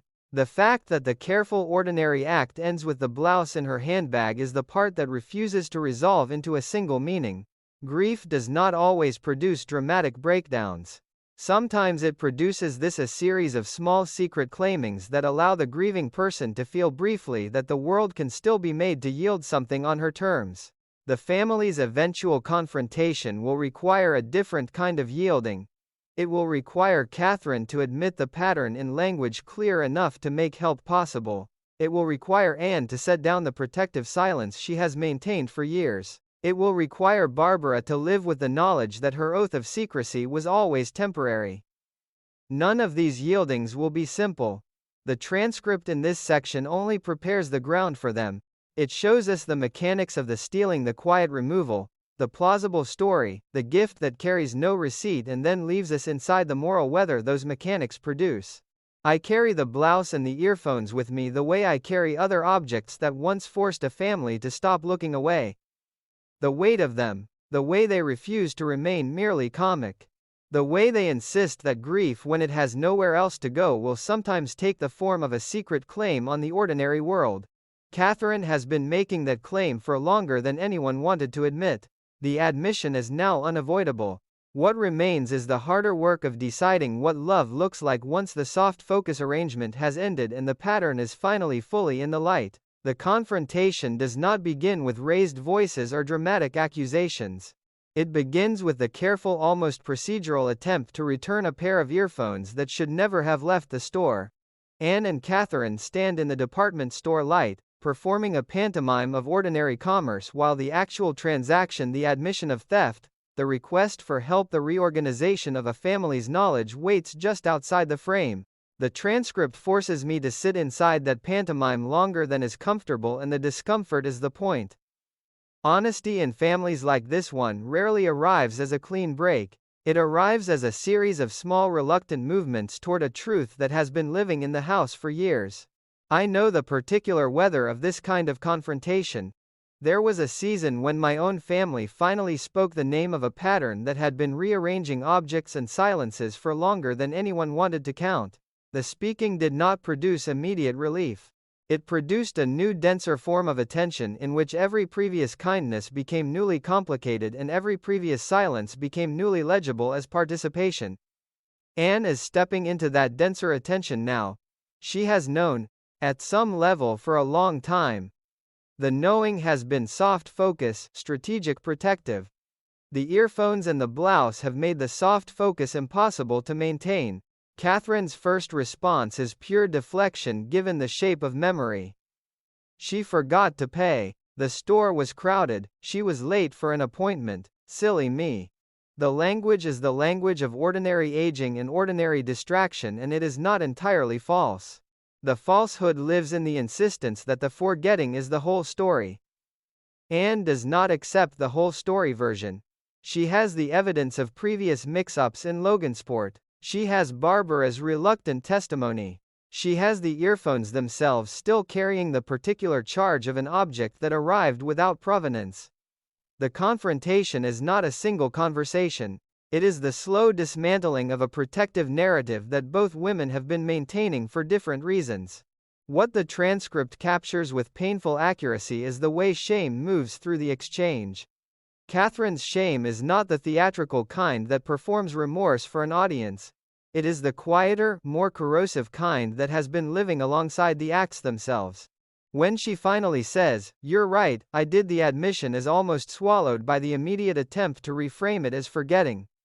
The reframing is not cunning. It is the reflex of a person who has not yet found a way to inhabit the full fact of what she has been doing. I have watched people reach this exact edge. The edge is where the protective story begins to tear, and the tearing is always more complicated than the people involved expect. Anne's insistence is a form of love that does not feel gentle. She needs Catherine to admit the pattern clearly enough that help becomes possible. The doctors have already said the thing that adult children of people with this particular problem eventually learn until the person admits the stealing cannot be treated. The knowledge sits between them like a third presence. Anne is asking her mother to step across a threshold that will change the terms of their relationship. Catherine is being asked to give up the last private space in which she has been able to exercise a secret form of control. Neither request is small. Neither woman is prepared for how large the requests will feel once they are fully spoken. The attempt to return the earphones is pure family improvisation under pressure. Anne's plan is almost childlike in its logic: walk casually to the counter, drop the earphones as if they had been forgotten, and leave. The plan collapses immediately under the ordinary machinery of retail. A clerk notices. A refund is offered. A receipt is requested. A credit card is produced and then scrutinized. The computer finds no record of the purchase. Security is called. The improvisation becomes a second public scene of exposure, and the exposure is almost worse than the original theft because it is being performed in the name of making things right. I keep returning to the particular cruelty of the refund logic. The store's systems are designed to process legitimate returns. They have no graceful category for the return of stolen goods by people who are trying awkwardly to undo a wrong. Anne and Catherine are forced to inhabit a bureaucratic script that assumes either honest purchase or calculated fraud. Their actual position, grief, compulsion, delayed honesty, does not fit the script. The security guard's escalating suspicion is the sound of a system encountering a human reality it was not designed to metabolize. The scene becomes comic in the way that only real institutional incomprehension can be comic, and the comedy does not reduce the shame. It only multiplies the witnesses. Catherine's decision to claim the theft entirely, "I stole those earphones," is the moment the confrontation reaches its most painful clarity. She will not allow Anne to take the fall. The refusal is pure maternal instinct operating inside a situation that has already defeated most ordinary instincts. Mother will do anything to protect a child, even lie about shoplifting. The line is delivered with the full weight of a lifetime of maternal self-sacrifice. And it lands as both noble and heartbreaking. Catherine is still trying to perform the role of the protective mother even while the role is being rewritten by the fact of her own need for protection.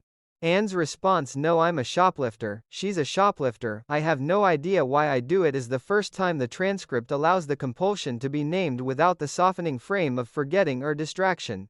The naming is raw, it is also the necessary condition for any future help.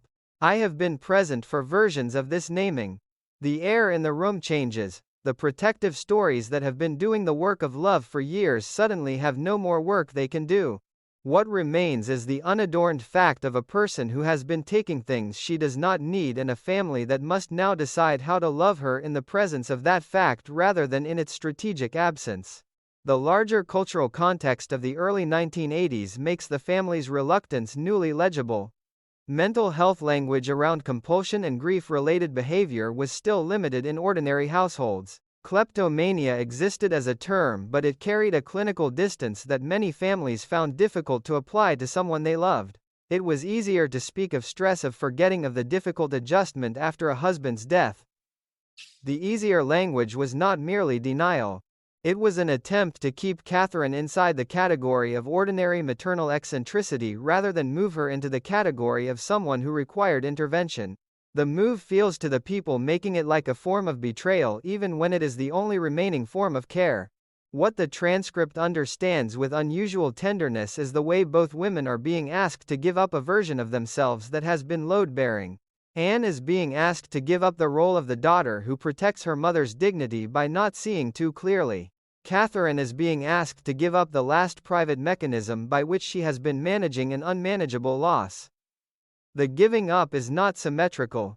Anne will still be the competent adult daughter. Catherine will have to inhabit the more vulnerable position of someone whose private behavior has become a family problem that requires outside help. The asymmetry is part of what makes the honesty so reluctant. Honesty is not only the telling of truth. It is the redistribution of power and vulnerability inside a relationship that has been organized around a different distribution for years. The scene in the store ends without resolution because resolution is not yet available. Security has been called. The computer has no record. The earphones cannot be gracefully returned. Catherine has admitted the act in language clear enough to be heard. Anne has stood beside her through the public exposure. What remains is the longer, slower work of deciding what happens next, the doctors, the conversations, the vigilance. The attempt to love someone whose compulsion has already rewritten the meaning of ordinary gifts and ordinary outings. The transcript leaves us inside the immediate aftermath of the admission in the fluorescent light of a store that has no category for what has just occurred.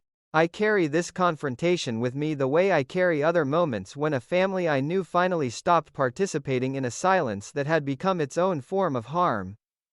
The stopping is never clean. It produces new forms of shame alongside the relief of truth. It requires people to look at each other across a revised understanding of what they have been willing to not see. Anne and Catherine are looking at each other that way now. The looking is difficult. It is also the first honest ground they have stood on together in a long time. The earphones remain unreturned. The blouse remains a fact. The pattern has been named. What happens after the naming is the work the series and the family will have to do next. The reluctant honesty of this section is not a triumph. It is a threshold. On one side of it lives the soft focus arrangement that allowed love to continue without the full weight of knowledge. On the other side lives a more difficult love that will have to include vigilance, professional help, and the ongoing possibility of relapse. Catherine has stepped across the threshold by admitting the act. Anne has stepped across it by refusing to let the admission be reframed as mere forgetting. The rest of the family will have to decide in the days that follow how to live on the new side of the threshold without punishing the person who was finally forced to cross it. The decision will not be simple. The transcript in its careful, unsentimental way has only shown us the crossing itself, the denial, the shame, the public exposure, the raw naming, and then left us standing in the fluorescent light with the knowledge that the harder work has just begun. I return to these scenes the way one returns to a house that has been lived in for a long time, not to inventory the furniture but to feel again the particular weather that once moved through the rooms. The transcript ends without a single summarizing speech. There is no final embrace that resolves every tension, no neat moral that can be carried away like a souvenir. What remains is quieter and more durable the knowledge that love in the world this series insists on showing us is almost always practiced under conditions of absence, asymmetry, and incomplete information. The laughter that has carried us through the stockroom arguments, the tool belt discoveries, the green-eyed improvisations, and the fluorescent confrontations does not erase the absences. It only makes them bearable enough to continue. Nick and Alex have spoken the necessary sentences. The mountain has been refused. The ordinary desire for a basketball game with friends has been allowed to exist without being treated as a referendum on the father's worth. The ledger of gifts and guilt has been provisionally set down. Yet the structural fact of the divorce remains. The weekends are still limited. The boy will still move between households. The father will still wake on certain mornings with the old fear that he is becoming peripheral. The conversation in the closed store does not abolish that fear. It only teaches both of them that the fear does not have to be answered with equipment and itineraries. Sometimes it can be answered with the simpler, more difficult offer of unspectacular presence. I have needed that teaching at different points in my own life. I have tried to offer it. The offer is never permanent. It has to be renewed one ordinary afternoon at a time. Schneider's 5 weeks with Jeannie have left a different residue. He has discovered that he is capable of a need he thought he had outgrown or outperformed. The open arrangement which once looked like sophistication has revealed itself as a shelter that could not survive the arrival of real attachment. Jeannie's refusal of marriage is not a cruelty. It is the consistent application of a principle she never pretended to abandon. The principle freedom as non-negotiable. Selfhood as prior to any couple form simply turned out to be incompatible with the depth of wanting Schneider found in himself. The incompatibility is not a failure of love, it is a failure of structure. Some feelings cannot live inside the houses that were built for lighter occupants. Schneider has been left standing outside that particular house holding the knowledge that he wanted to move in permanently and was told with real affection that the lease was always going to be temporary. I think of the particular loneliness that follows such a discovery. It is worse than the loneliness that preceded the relationship because it includes the memory of what it felt like to be without the loneliness. Schneider will return to the building's comic economy. He will pick up the tool belt again. He will make the jokes that keep him safely inside the role the hallways expect. but the jokes will now have to work harder. They will have to cover a man who has learned the exact size of his own capacity for need and has been told that the capacity cannot be fully met on the terms available to him. The learning is a form of damage. It is also a form of enlargement. He is larger now than the persona that once contained him. Whether the building will allow the larger version to remain visible is a question the transcript does not answer. It only shows us the moment when the persona cracked and the need spoke its name. Catherine's admission sits in a different register of aftermath. The blouse and the earphones have forced a family's carefully maintained soft focus arrangement to end. The ending is not triumphant. It is the beginning of a more difficult form of attention. Anne will have to learn how to love her mother without the protective silence that once felt like loyalty. Catherine will have to learn how to inhabit a life in which the secret claiming of objects is no longer available as a private management of grief. The doctors will be consulted. The vigilance will begin. The possibility of relapse will become part of the ordinary weather of the household. None of this is comic. The series, which has always known how to mine laughter from the gap between what people need and what they can say, allows the laughter to fall away here long enough for the weight of the admission to be felt. What connects these three arcs, the father and son, the midlife lover, and the younger woman, the widow, and the adult daughter, is the shared condition of living inside structures that were not designed for the full complexity of the feelings they contain. Divorce creates a structure of limited time and alternating presence. The open relationship creates a structure of protected freedom that cannot survive certain depths of attachment. Grief creates a structure of private management that eventually fails in public.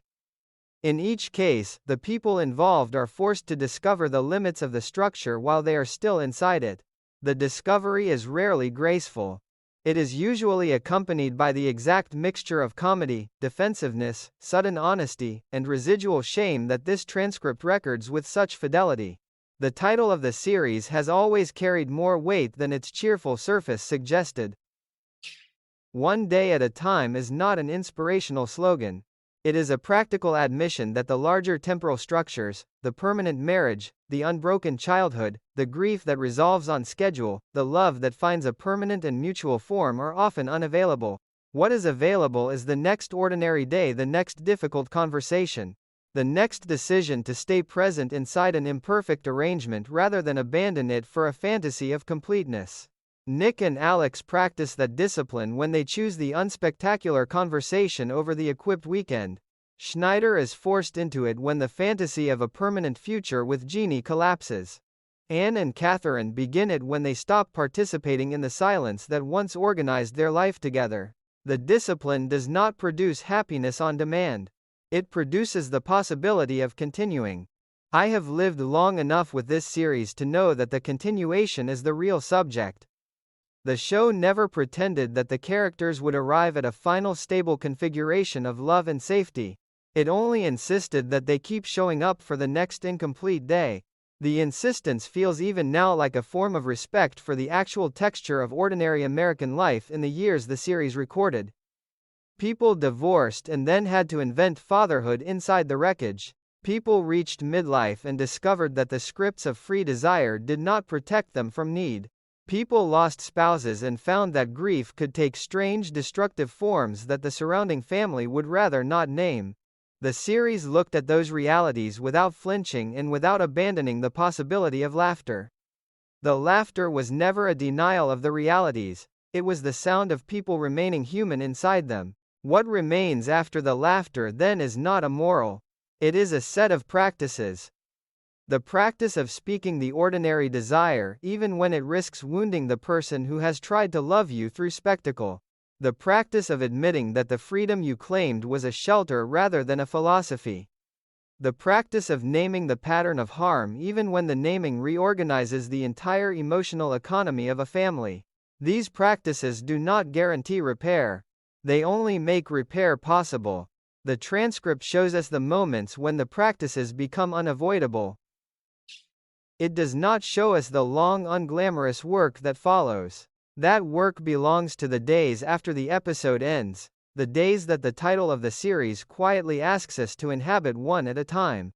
I carry these particular scenes with me the way I carry certain weather systems from the years when I first encountered them. The fluorescent light of the stockroom. The weight of the tool belt left behind.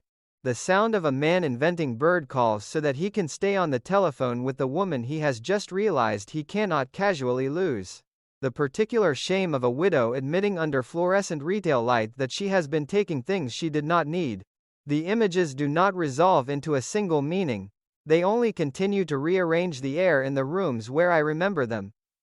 That continuation is perhaps the most honest thing the series ever offered. It did not give us closure. It gave us the next day and the imperfect people who would have to live it and the laughter that would sometimes make the living possible. Love in this world is not the resolution of absence. It is the decision to remain present inside absence without letting the absence become the only story. Age is not a verdict. It is a form of information that desire must negotiate rather than ignore. Grief is not a problem to be solved by silence. It is a force that will find expression, and the family's task is to make the expression less destructive once it can no longer be denied. These are not consolations. They are the working conditions. The series has always known the conditions. It has only asked us one episode at a time whether we are willing to look at them without turning away and whether we can still find inside the looking enough shared humanity to keep the conversation going. The transcript ends. The fluorescent lights of the various rooms go dark. The building continues. Nick will have other weekends. Schneider will pick up the tools again. Catherine will have to face the doctors and the vigilance and the long project of living without the secret claim. Alex will grow older and will carry the memory of a father who finally listened. Barbara will continue to occupy the complicated role of the one who sees clearly and still chooses to stay. Anne will keep doing the work of holding the household together across the fractures. None of them is finished. None of them is safe. All of them are still here inside the ordinary day that follows the extraordinary conversation, practicing the only discipline the title ever really asked of them, to live it imperfectly one day at a time.